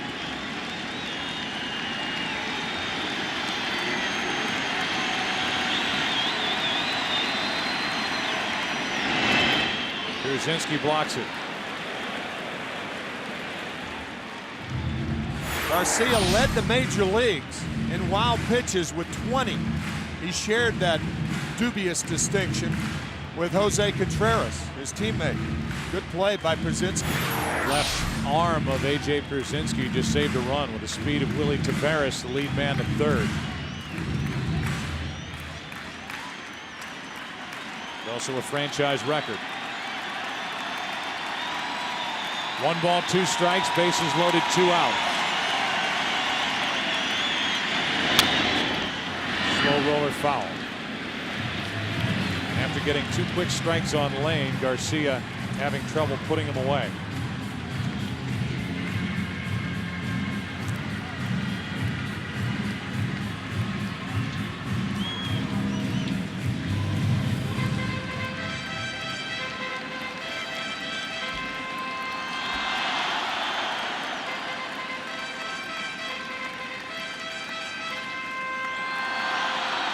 Freddie Garcia approaching 100 pitches for the night.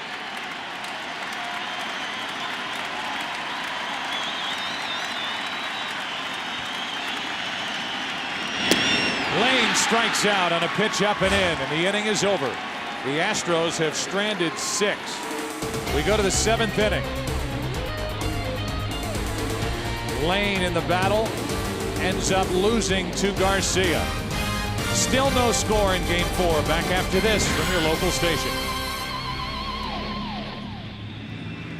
Now Jason Lane is left to ponder how the bottom of the 6th inning ended on that strikeout by Freddie Garcia, and the reaction at Jimbo's bar on the south side. That's what it looks like from behind the bar at Jimbo's. And Garcia, Freddie Garcia, getting congratulated in the dugout after getting out of that 6th inning jam. And now in the 7th, the 4, 5, and 6 hitters for the White Sox. That means Konerko, Persists, and Rowan against Brandon Backe.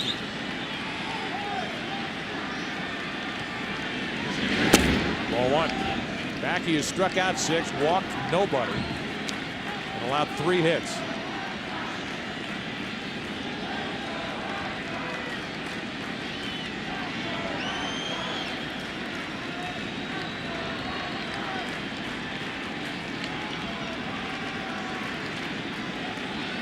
One 0. 1 ball, 1 strike.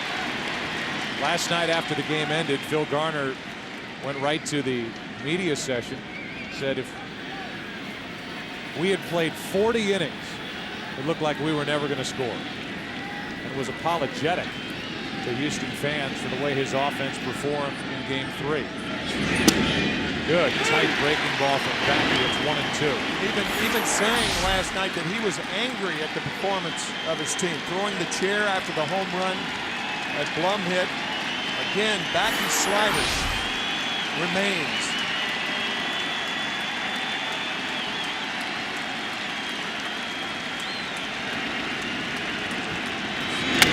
Canerco pops it straight up into left. Berkman, one out. What a night for Brandon Backe. I'm coming, baby. I'm coming. Come, help me. Make your baby understand. Takes care of Canerco to start the top of the 7th. 6 1/3, no runs, 3 hits, 6 strikeouts to no walks. So for a guy who's pumped up, adrenaline coursing through those veins, he has not walked anybody. Here is A.J. Pierzynski. Ooh, dangerous foul ball toward the Houston dugout. John Cicada did a fantastic job with the Star Spangled Banner before the game on the heels of the Latino Legends celebration. His new album out, Same Dream. And at the break here after the top of the 7th, Lyle Lovett will be performing God Bless America. Will it still be 0-0 in the 7th? Will Pierzynski and or Rowan do something about this scoreless tie? Well, he's had these hitters off balance all night. 2 out. Off balance and coming up empty. Let's take a look at the 6 strikeouts of Brandon Backe. The changeup to Canerco. And then he just wears out that area of the plate. Low and away to right-handers with that slider for the 4th strikeout. And he gets Jermaine Dive for strikeout number 6. He has been picture perfect on that ball just out of the strike zone for the White Sox hitters. Here's Rowan.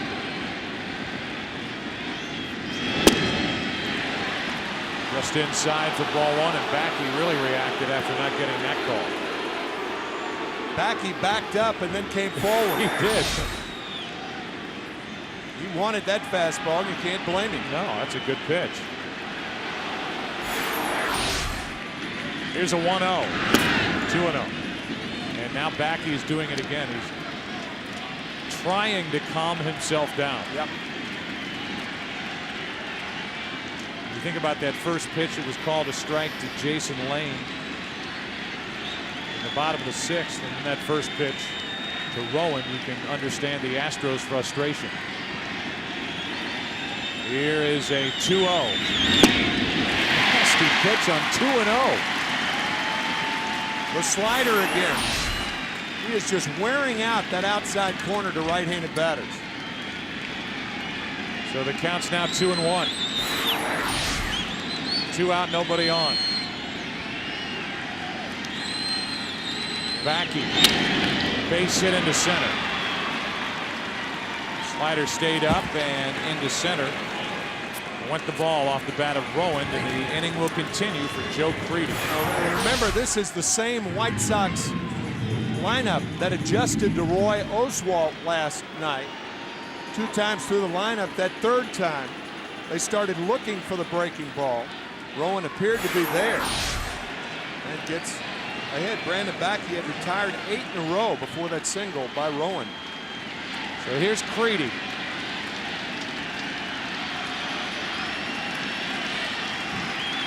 He could further cement his name in White Sox history with something big here in Game 4 in this spot. What a postseason he's had with the bat and with the glove. Ball 1.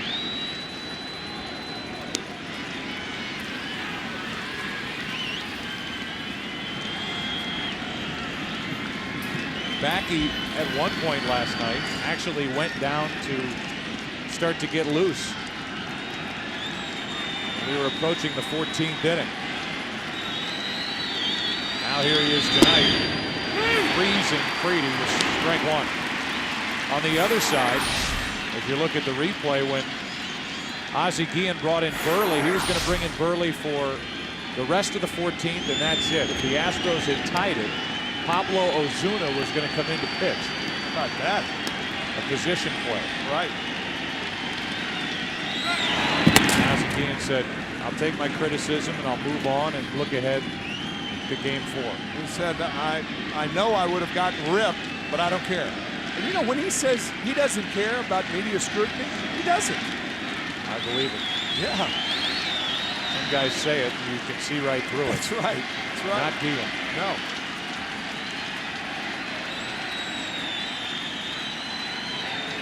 The 1-1. Throw down to first. Rowand is back in time. 2 strikes on Creedy at the plate. Good throw by Brad Osmus. But Rowand back in time. Diving to the outside of the bag.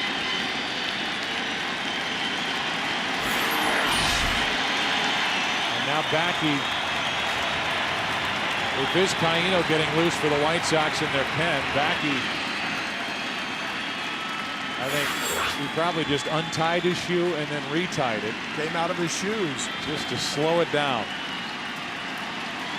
One mistake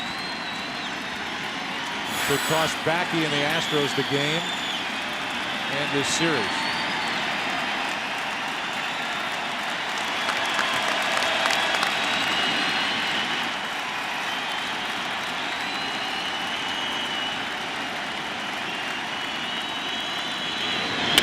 Creedy hits it in the air to left.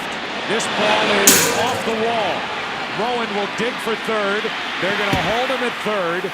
And it's second and third with 2 out here in the 7th. A double for Creedy, and it almost got out. That was a hanging slider. Lance Berkman unnecessarily put up the decoy for Aaron Rowand. You can see him facing home plate and not going back on the ball. But with 2 outs, he's going to be running anyway. So there's no sense in doing it. Halfway up the wall, Rowand off with the pitch. Why did he slow down there?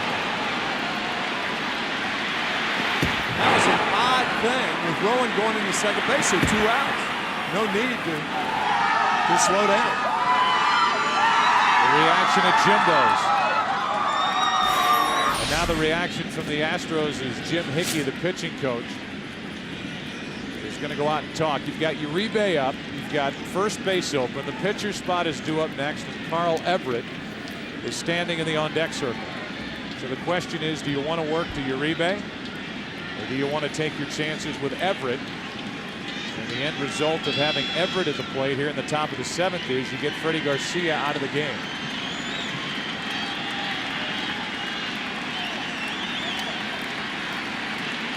A single followed by a double with 2 out in the 7th.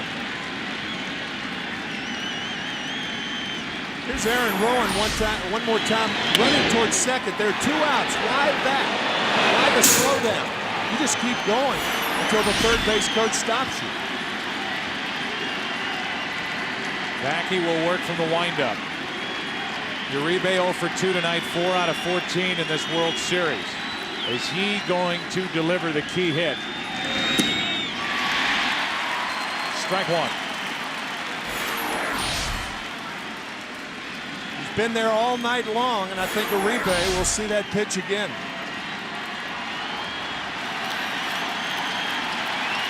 White Sox 0 for their last 10 with runners in scoring position.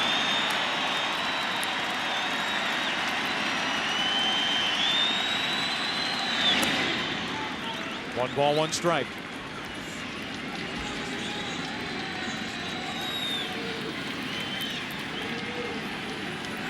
Hickey and Garner have never been so close. Hickey is right on Garner's back as they try to breathe in and breathe out to see if Backe can get Uribe and keep it scoreless.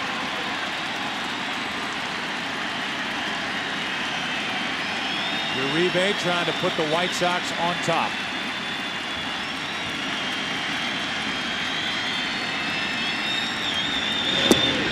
Strike 2. Again, the slider.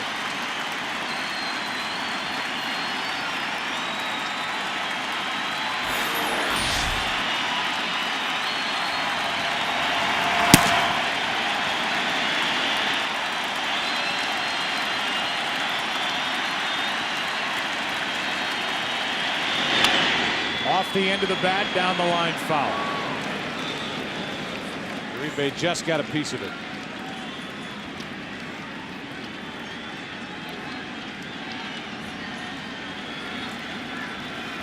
More heart-pounding action in this World Series. Despite the lopsided count of 3 games to none.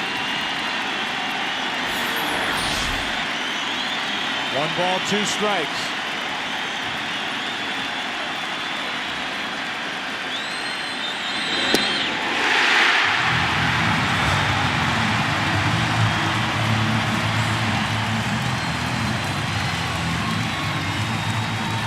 Brandon Backe is having the night of his big league life. A shutout through 7. He jumped halfway to the first baseline to get off the field. Time to stretch right now. We go to public address announcer Bob Ford. And now, ladies and gentlemen, we kindly ask that you please rise and remove your caps as we honor America with God Bless America. Performed tonight by 4-time Grammy winner and Houston native, Mr. Lyle Lovett.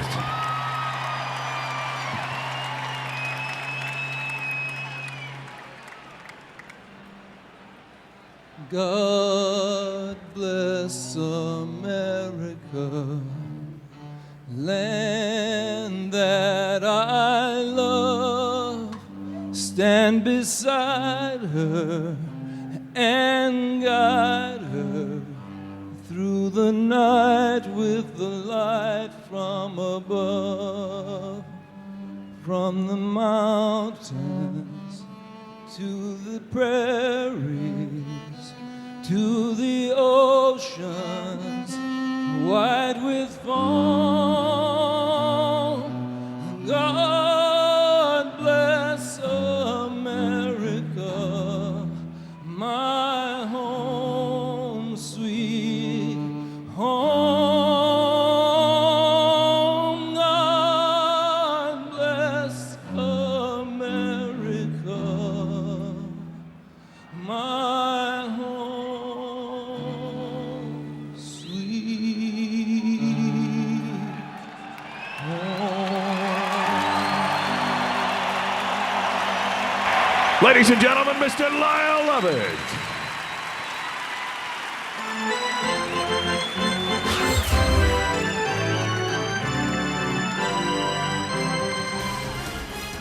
The World Series on Fox, sponsored by Sprint. Sprint, yes you can. By the Citi Simplicity Credit Card. Citi, live richly. By Walk the Line, November 18th, only in theaters. And by Lunesta. Ask your doctor if Lunesta can make a difference for you. Brad Ausmus is first up. Bottom of the 7th inning, no score. White Sox 5 hits, Astros 4 hits. And a strike to Ausmus. A base hit leading off in the 5th. Added to his .571 on base percentage when leading off an inning this postseason. Late swing, it's 0-2. Our Bank of America game summary. 10 o'clock in the Central Time Zone. Garcia is working in the 7th. Backe just got through the 7th. 0 for 7 with runners in scoring position of the Astros. 0 for 3 are the White Sox. Astros have gotten guys on, but can't get them in. In a way, 1-2. Quick check at last night's game. In the last 16 innings, as Brad Lidge is up and throwing for the Astros, last 16 innings for the White Sox, they've scored 2 runs. The last 15 innings for the Astros, they've scored 1 run. Dustin Hermanson now getting loose. Vizcaíno was up in the top of the 7th.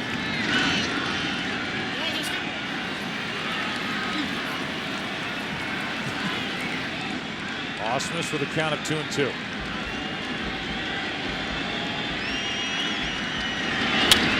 Pops it into right. Easy for Jermaine Dye. 1 down.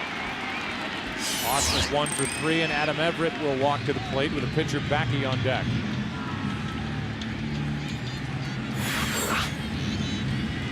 Garcia at 100 pitches for the night.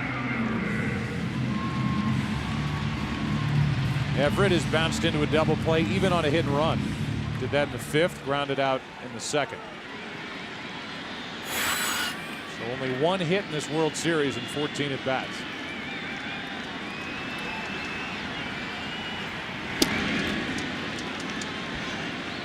In the 8th inning for the White Sox, it's the pitcher's spot. Podsednik and Gucci.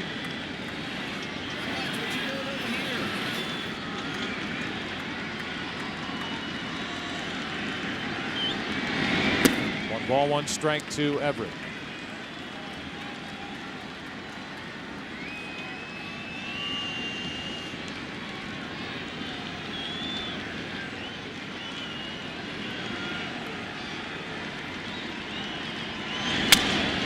Broken bat, flare into left center field. Out is Uribe, and in is Podsednik, who takes a divot and makes the catch.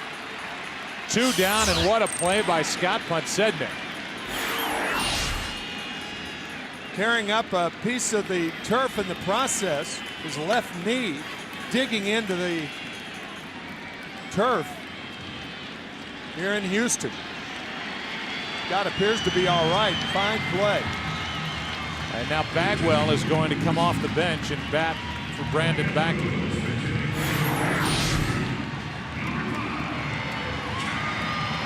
So Phil Garner is going to Jeff Bagwell, hoping for 1 swing to get a run and take the lead here in the 7th.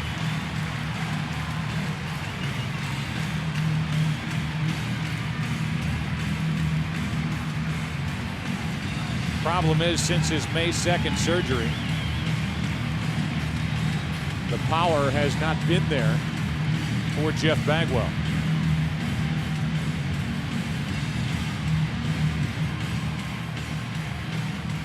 That's what he's done in this World Series. Started the first 2 games as the DH. 449 career home runs.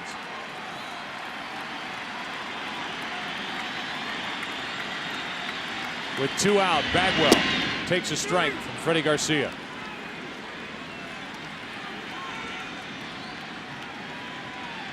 I'll tell you, a lonely spot in this ballpark tonight, the middle of the plate. Both starters have stayed away from it. Bagwell trying to launch one. You can see how different his swing is. It's almost like he gets through the hitting zone and then it just stops. That's why Jeff, with that bad shoulder, is more of a low ball hitter, because he can't get on top of that letter high breaking ball or fastball. His only hit coming on the low fastball from Bobby Jinks. Bagwell takes the ball. Jeff Bagwell has not hit a home run since April 29th. A career .297 hitter, over 1,500 RBIs, and as I mentioned, 449 home runs. Backe is still pacing in the dugout. He's out of the game after 7 shutout innings. Bagwell with a tap to the second baseman Gucci. This game, game 4, goes to the 8th. White Sox up 3 games to nothing.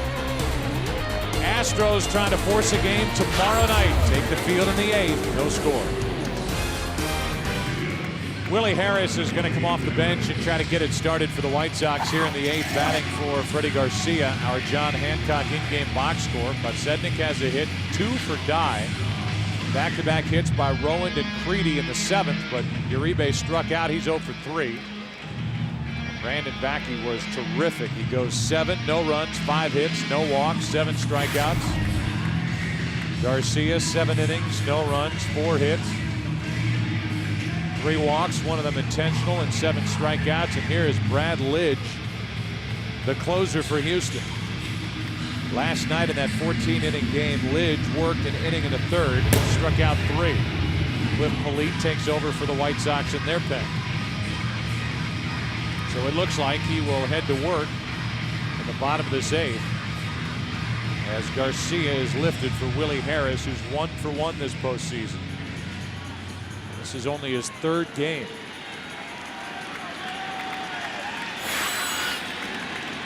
Left-handed batter is Harris. He takes a strike. Both teams combined tonight, 14 strikeouts, 9 hits, no runs total, 0 for 10 with runners in scoring position. 2 quick strikes on Willie Harris. That's after 5 hours and 41 minutes in game 3. And to add further to the effectiveness of Brandon Backe tonight, you've heard that expression, get the first out of the inning. He got the first 2 outs of every inning but the 4th. When Guy led off the inning with a single, and then he struck out the side. Terrific job by both Backe and Garcia. Here's a 0-2. Harris takes the ball. Backe is still down there pacing and glaring, and I'm sure in some respect upset that he's not back out there for the 8th. He threw 100 pitches. Garcia threw 107. Both guys went scoreless through the 7th. A 1-2. Harris. 2-2. Here's a desperate team, the Houston Astros, getting 7 out of Backe and going to their closer, Brad Lidge, in the 8th in a scoreless game. Harris starts it with a base hit into left.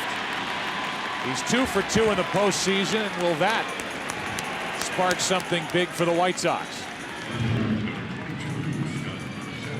Scott Podsednik will dig in. He went deep off Brad Lidge to end game 2.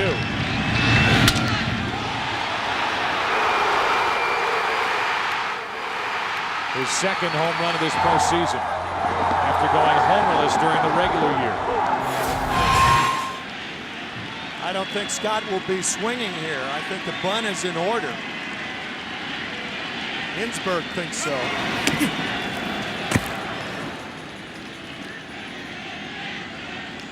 Got Podsednik at the plate, and Carl Everett has grabbed the bat. He's in the on-deck circle, and it looks like he'll bat for Iguchi.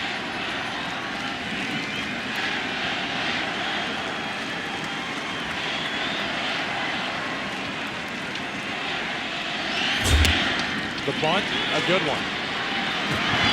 Lidge to first for the out. Podsednik, such a fundamentally sound player, gets down the sacrifice bunt, scored 1-4. With Biggio taking the throw and the go-ahead run at second with 1 out in the 8th. Podsednik making Lidge feel the ball, and Brad's only play is to first base. This situation with the guy coming fresh off the bench, I don't think you pitch around him. I think you go right after him. You've got Jermaine Dye swinging a hot bat, the power of Konerko in the hole. I think Phil Garner and Brad Lidge, their strategy right here is to go right after Everett. Everett last night pinch hit in the 8th and got a base hit.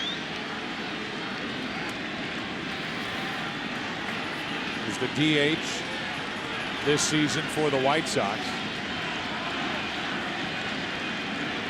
It is taking a long time to dig in at the plate. Go ahead run at second, 1 out in the top of the 8th.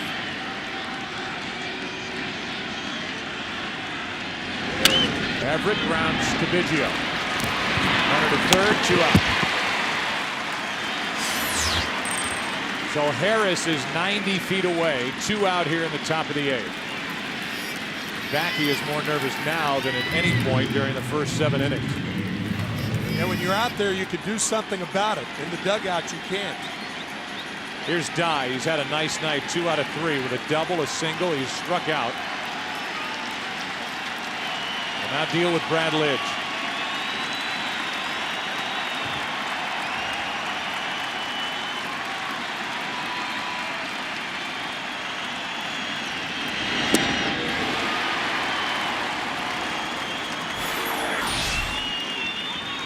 Slider.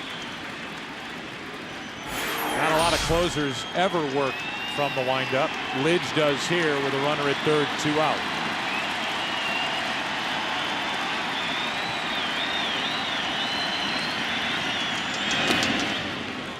Ball 1 strike as it's blocked by Ausmus.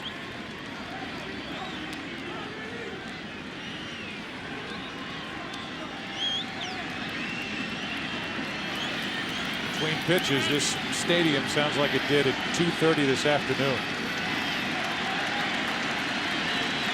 There are over 42,000 people packed in here, hoping that Lidge can get Jermaine Dye. That's up the middle, and the White Sox take the lead. A 2-out RBI hit by Jermaine Dye, and Chicago is on top here in the top of the 8th.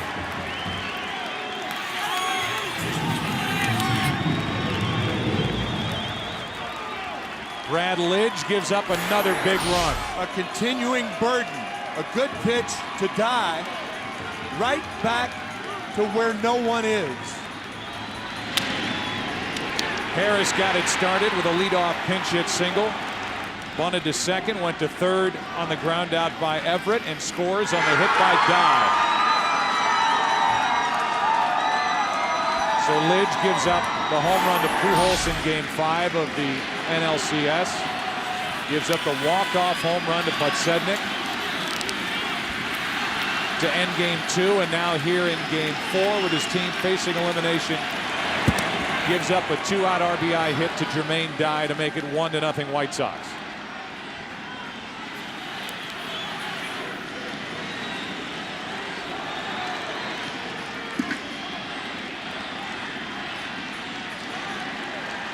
Konerko.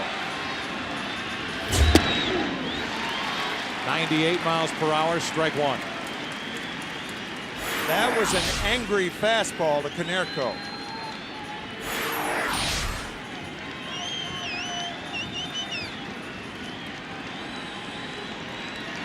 Jermaine Dye has never had a bigger hit in his life. He leads from first with 2 out. And it's 0-2 on Konerko. The Astros in the bottom of this 8th will have the top of their lineup. It'll be Cliff Polite on the mound for the White Sox. Talk about a big hit for Jermaine Dye. What about Willie Harris? The hit of his life. 2 hits of 2 lives here in the 8th.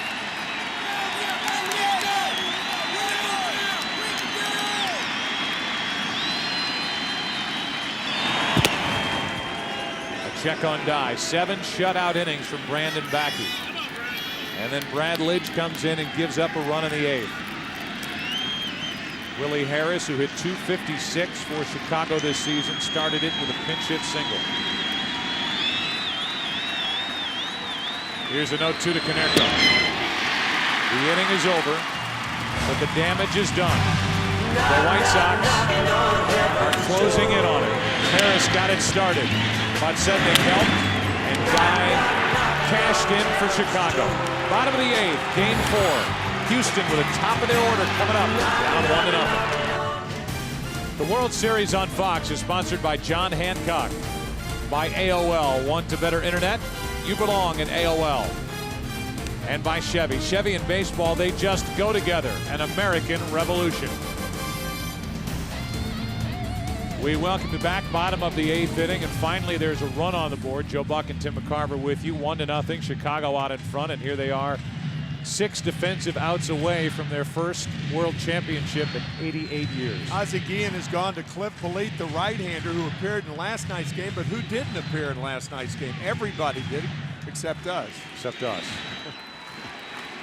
Willie Harris stays in the game. Takes over at second base. The pitcher, Polite, will bat in the number 2 spot, where Everett pinch hit. Biggio first up, and a strike over the outside corner. Cliff Polite came up as a 24-year-old in 1998 with his hometown team, the St. Louis Cardinals. He's bounced around since then. Then with Philadelphia, Toronto, now the White Sox. Had a very good year. He is handed a 1-run lead in the 8th.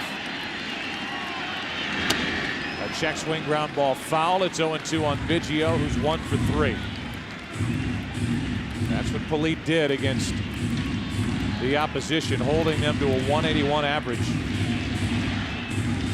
during the course of the regular season.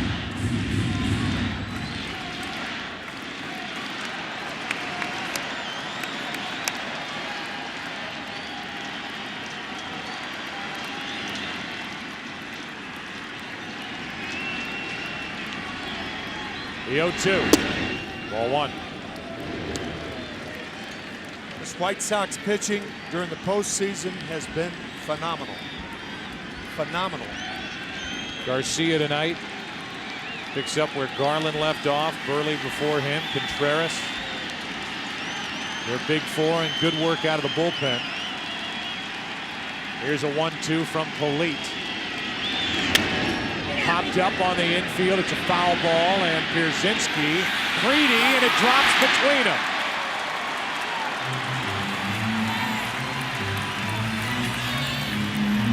That's Persists' ball, and the reason is Joe Creedy was too deep guarding the line. It's an easier play for Creedy, but because of his depth, the ball didn't have a lot of hang time.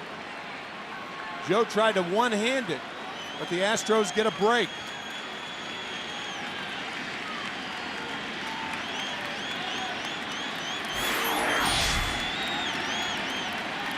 No error on the play. But a second life for Biggio starting the 8th.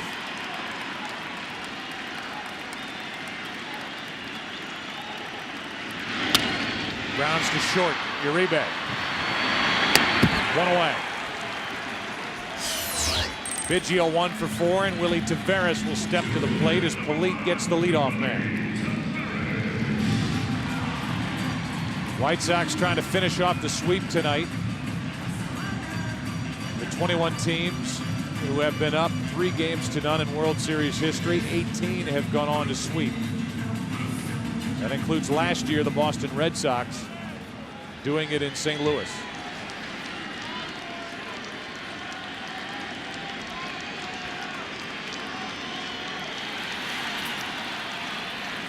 Taveras. Ball one.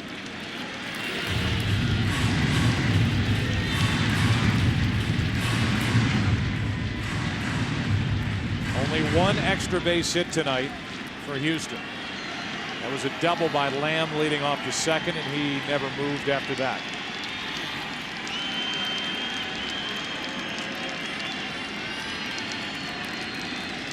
One out, nobody on, 1 ball, no strikes.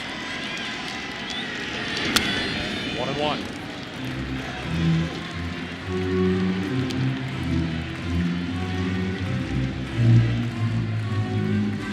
Taveras with a single his last time up, clearly trying to go to right field with those swings. Top hand coming off the bat.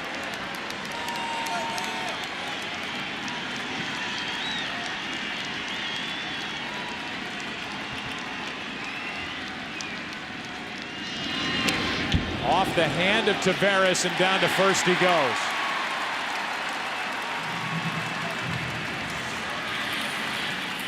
So another hit batsman in this series, and Taveras caught it off his hand and he takes first base. Well, again, you can see how far Cliff Polite missed with that fastball. Persists setting up outside and the ball tailing inside and hitting the left hand of Willie Taveras. In a postseason filled with controversial calls and guys being awarded first base when they shouldn't have been, there is no doubt that Willie Taveras was hit by that pitch up and in from Polite. So Taveras gets looked at. And we take a look back at the season for the White Sox. American League best 99 wins during the regular season, won the AL Central. Swept Boston in the division series. Won 4 games to 1 over the Angels. Starting pitchers had 4 complete games and a 2.23 ERA. They've won 7 in a row. 10-1 during this postseason. Entering this World Series, Konerko 4 home runs, 11 RBIs. He has added to that with that grand slam. He now has 5 homers, 15 RBIs in the postseason. He holds with Taveras running. We talked about how tentative Willie Taveras has been on the bases. He's got Berkman up, and somewhat surprising that with Koch ready to go, the White Sox don't turn Berkman around. and make him that right-handed. Yeah, because he's got the hole on the right side, hitting left-handed. You have to hold Taveras on.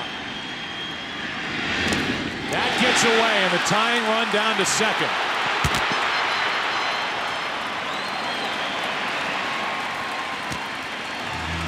The wild pitch puts Taveras at second with 1 out. Looked like a split-finger fastball that gets away from Pierzynski. Taveras easily going to second. He had an idea about going to third. Pierzynski couldn't find that ball initially. Finally corrals him.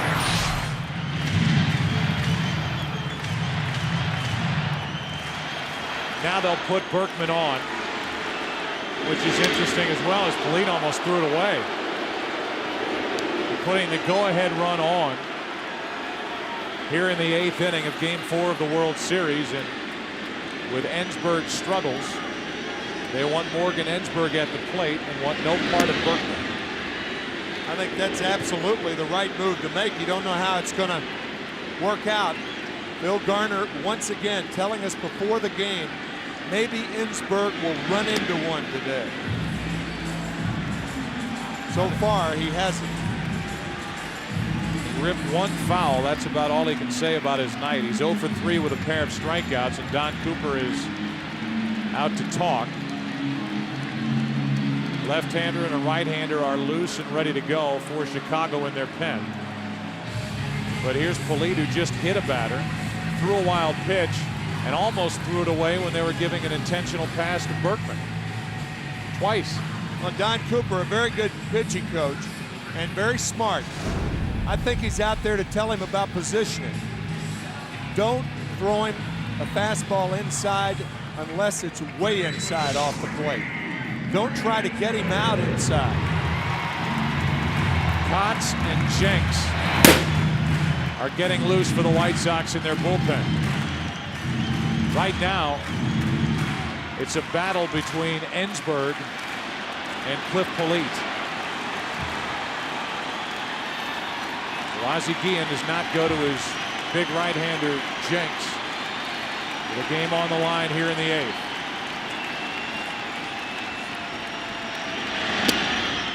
Ball 1 outside.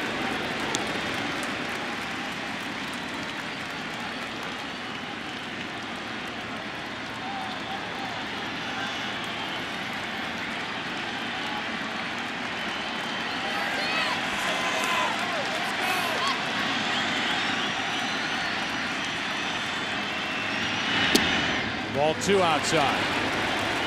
On deck, the left-handed hitting Mike Lamb.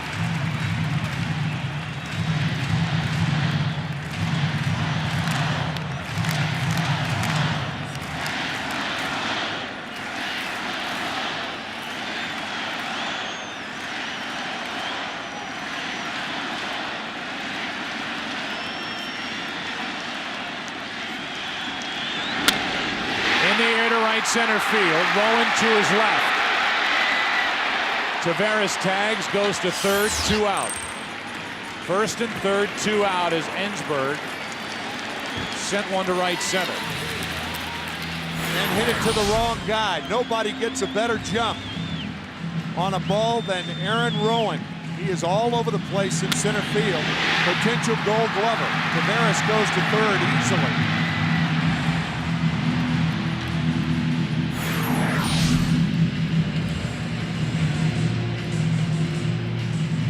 Ozzie Guillen will go to the left-hander.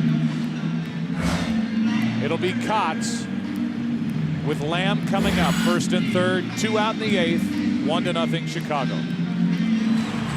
Neil Kotz has worked in 5 games this postseason, 2 full innings, 1 hit, a walk, 2 strikeouts. And he will pitch to Jose Vizcaino to bat for Mike Lamb. Remember, Vizcaino tied game 2 in the 9th inning with a 2-out, 2-run hit. That was batting left-handed. Now the switch hitter hits right-handed and takes a ball from Kotz.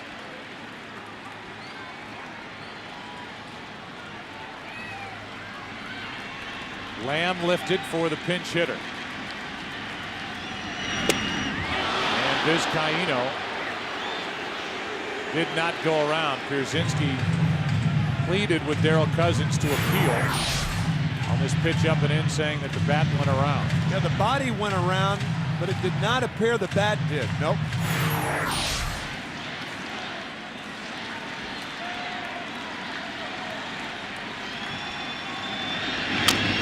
Vizcaino 2-1. 13 2/3 innings since the Astros last scored. And they asked Vizcaino to get it done. Go back to the 2000 World Series Game 1. He won it in extra inning. And then Game 2, game-tying hit off Bobby James. Here's a pitch on the inside corner. It's 2-2, and Vizcaino spins out of there, thinking that was down and in.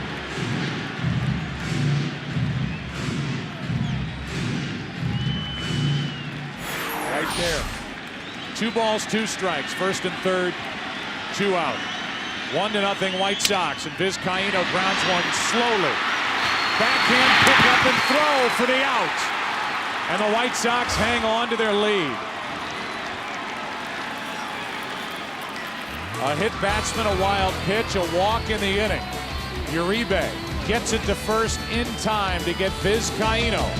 It's still 1-0 White Sox after 8 in Game 4.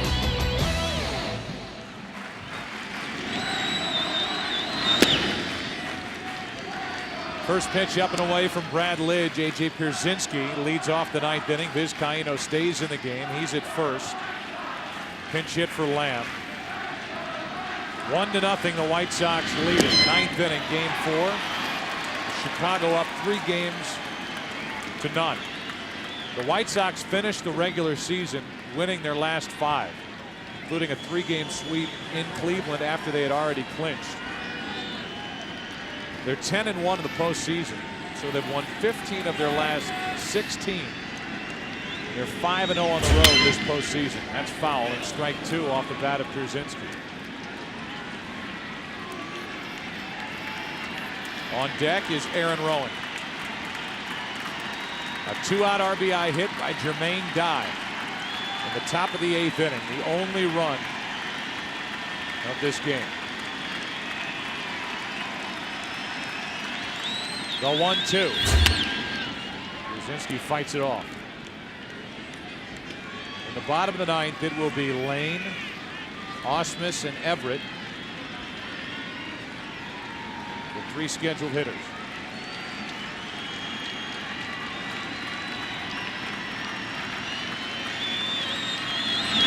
Pierzynski hooks one down the right field line. It's fair. Lane goes over to play it. Pierzynski will make it into second with a double.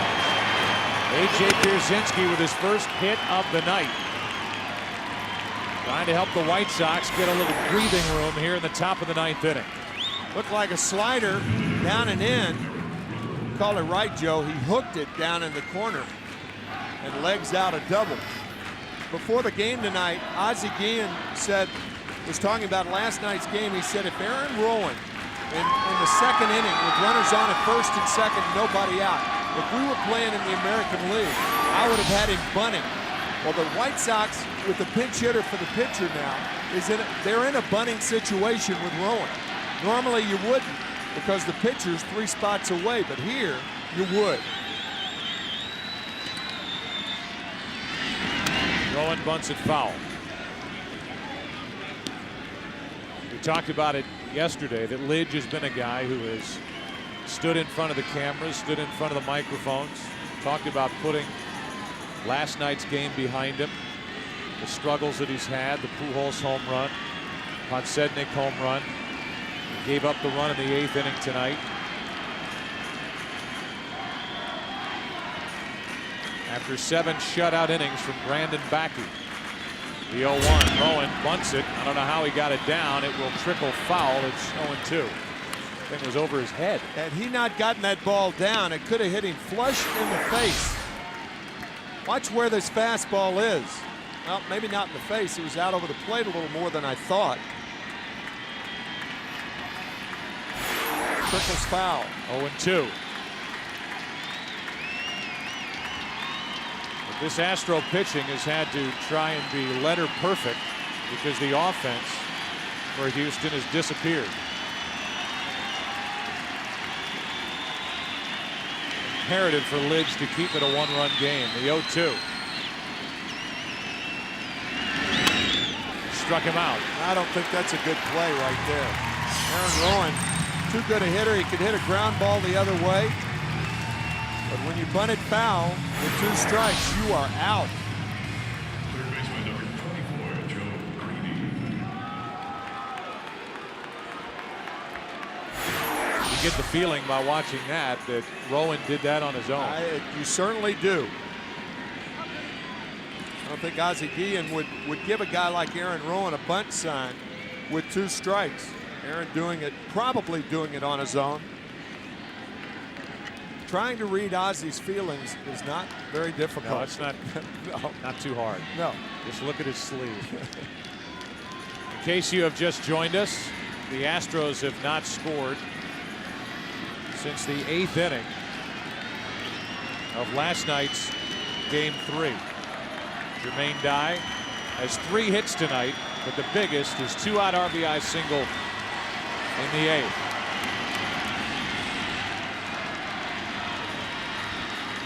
Freedy at the plate. Pierzynski at second, 1 out.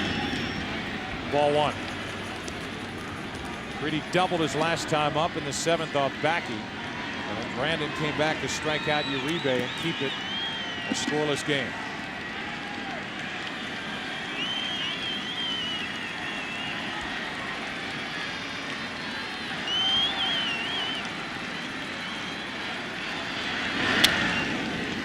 One ball, 1 strike.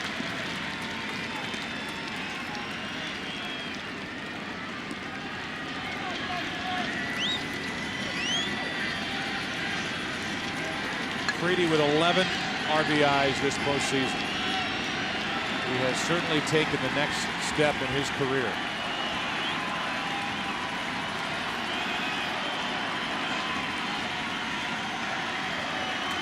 Runner at second, 1 out. Late with that swing, it's 1-2. Think about the ride that these Astros have been on this season. A remarkable comeback, 15 games under the 500 mark, had to fight to the last day. These fans living and dying here in Houston with every pitch down the stretch, and they clinched on the final day. The wild card winners in the National League. The 1-2.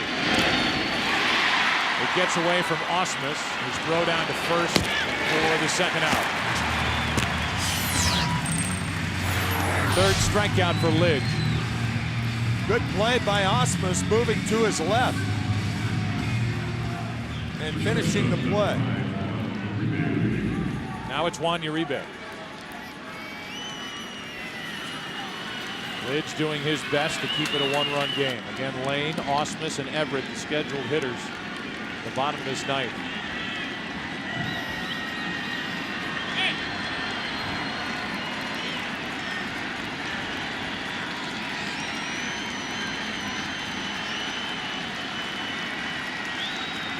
Pierzynski, a leadoff double. He's out there with 2 out. Uribe grounds to third. Ensberg. It's still 1-0 as we go to the bottom of the 9th inning. Last chance for the hometown Astros. Down 3 games to nothing.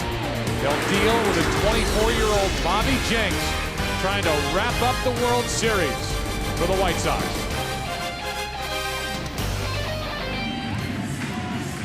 So here we go into the bottom of the 9th inning of Game 4. White Sox 3 outs away from their first World Series title in 88 years. Bobby Jenks, the 24-year-old right-hander, takes over with Jason Lane, Brad Osmus, and Adam Everett, the scheduled hitters. The White Sox proud manager, Ozzie Guillen, 41 years old. Venezuela.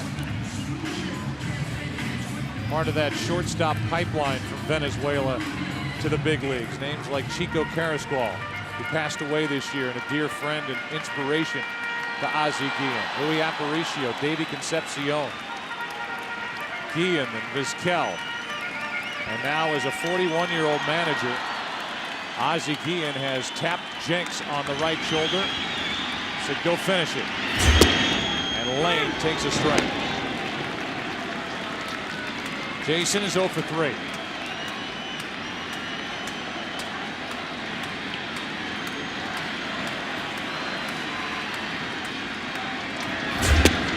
One ball, one strike, 99 miles per hour from Jenks.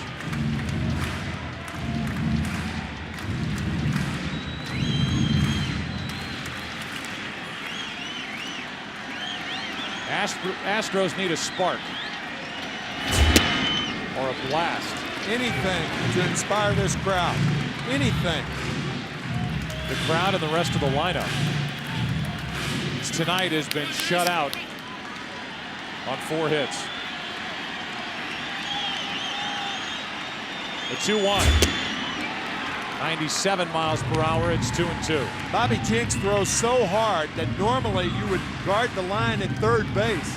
But I think in this situation, I can't see Jason Lane pulling a ball down the line. Not with the way Jenks is throwing. Full count. Talked about it in last night's game. The best chance for the Astros is to try to swing at the ball down in the strike zone. Up, he's got you.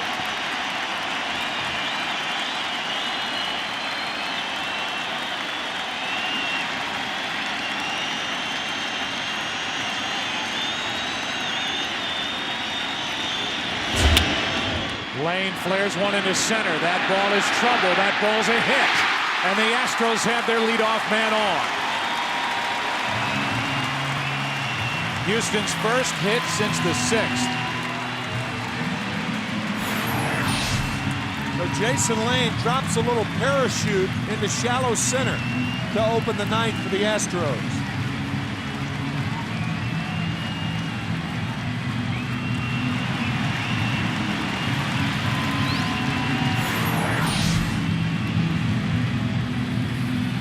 Ozzie Guillen up 2 steps from the bottom of the dugout, trying to position his outfield as Ausmus steps in. 1 for 3 tonight. How will the Astros play it with a tying run at first and nobody out in the ninth?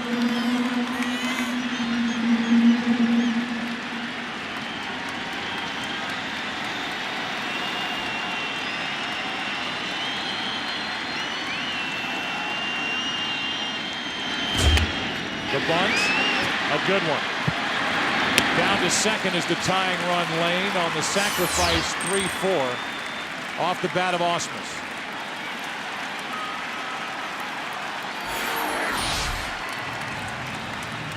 The Astros have advanced runners to second, a couple to third, but none home.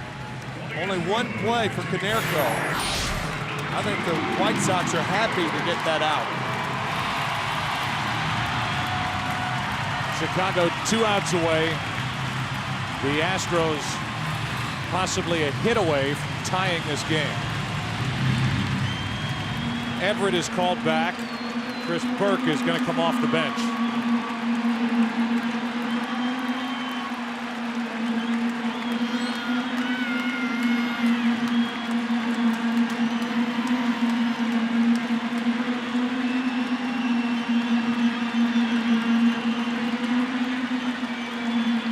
Burke has hit 2 postseason home runs.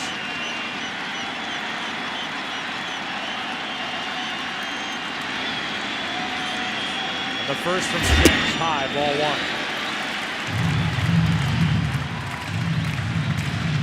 1. Burke this postseason is 8 for 27. 2 homers, 4 RBIs.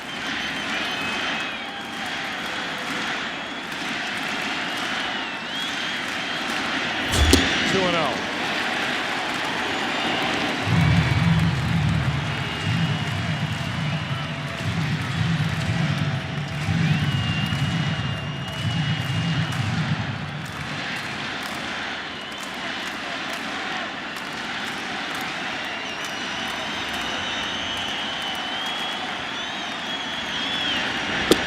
Right down the middle, 2-1. This may be a small thing, but I think Phil Garner should announce his pinch hitter right now. because Brad Lidge is on deck, and he's going to have to be responsible for telling the runner whether to get down or not should Burke get a hit. And pitchers aren't able to do that. 2 balls, 2 strikes. Burke swung right through it. A high fastball from Jinx.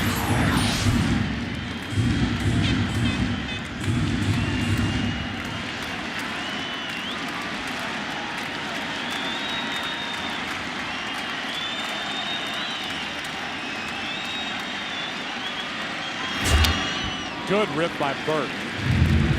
Still 2-2.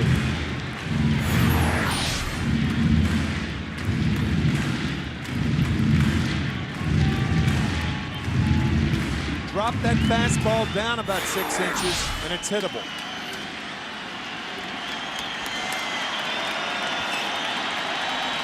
Astros still needing that hit. Burke pops it up. Left side. Will it stay in play? The catch is made by Uribe, an unbelievable grab. Ending up in the crowd as he pulls in out number 2 in the 9th. What a remarkable play with his back facing first base, catching it, and then tumbling into the crowd here at Minute Maid Park. My goodness, what a play. So now 2 out. The White Sox 1 out away.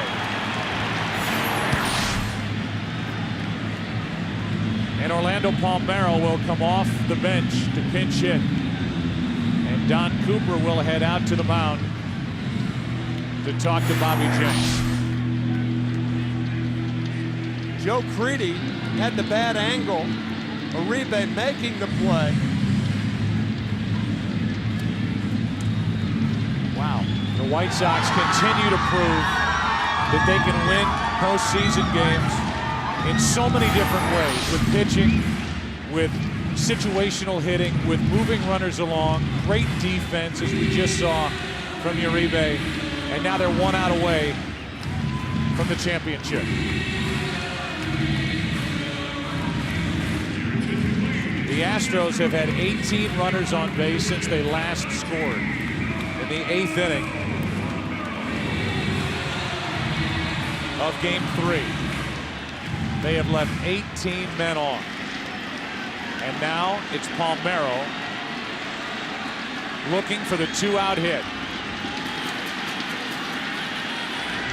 Lane, the tying run at second. Jenks high for ball 1.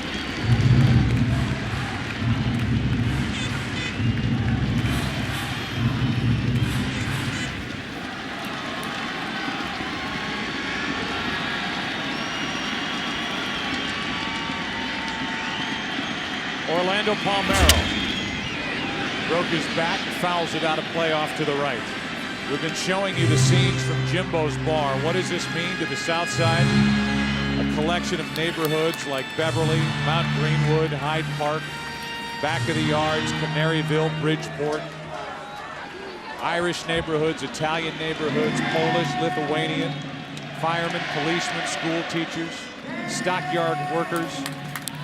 They filed into the ballpark on Saturday night saying this is what it feels like to be in a World Series.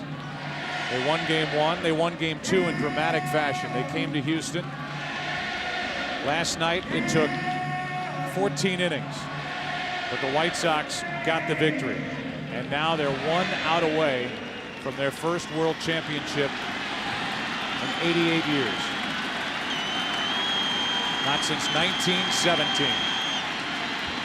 Palmeiro trying to extend it. 1-2.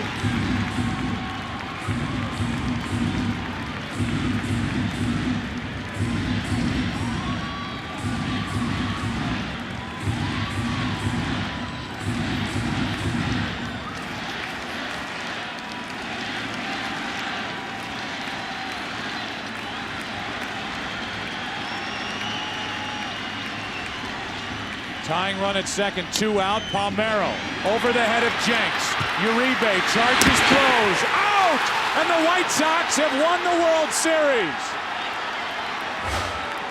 Juan Uribe with a play, charging it, throwing it, and the White Sox celebrate their first title in 88 years.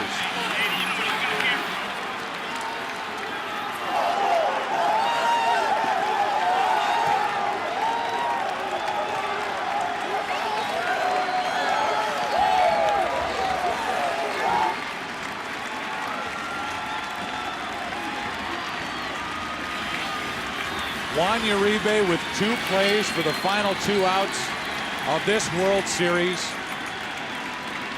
that were breathtaking.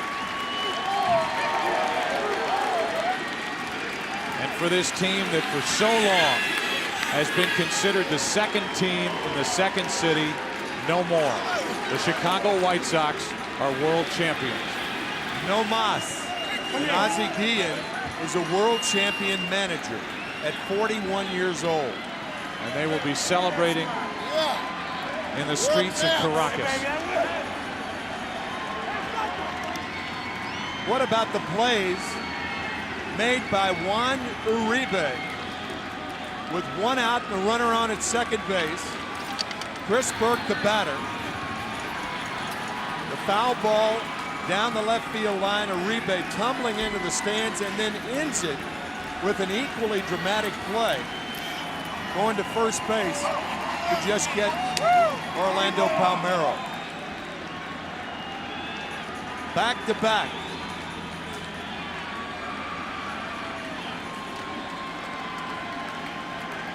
Uribe with a check of how far away from the stands he was, and then making the catch, tumbling into the seats for round number 2. And then the chopper by Palmeiro.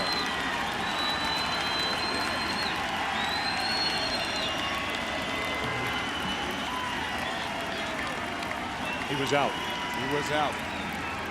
First base umpire Gary Cederstrom called him out. Got the call right. And the White Sox win the clincher in Game 4, 1-0.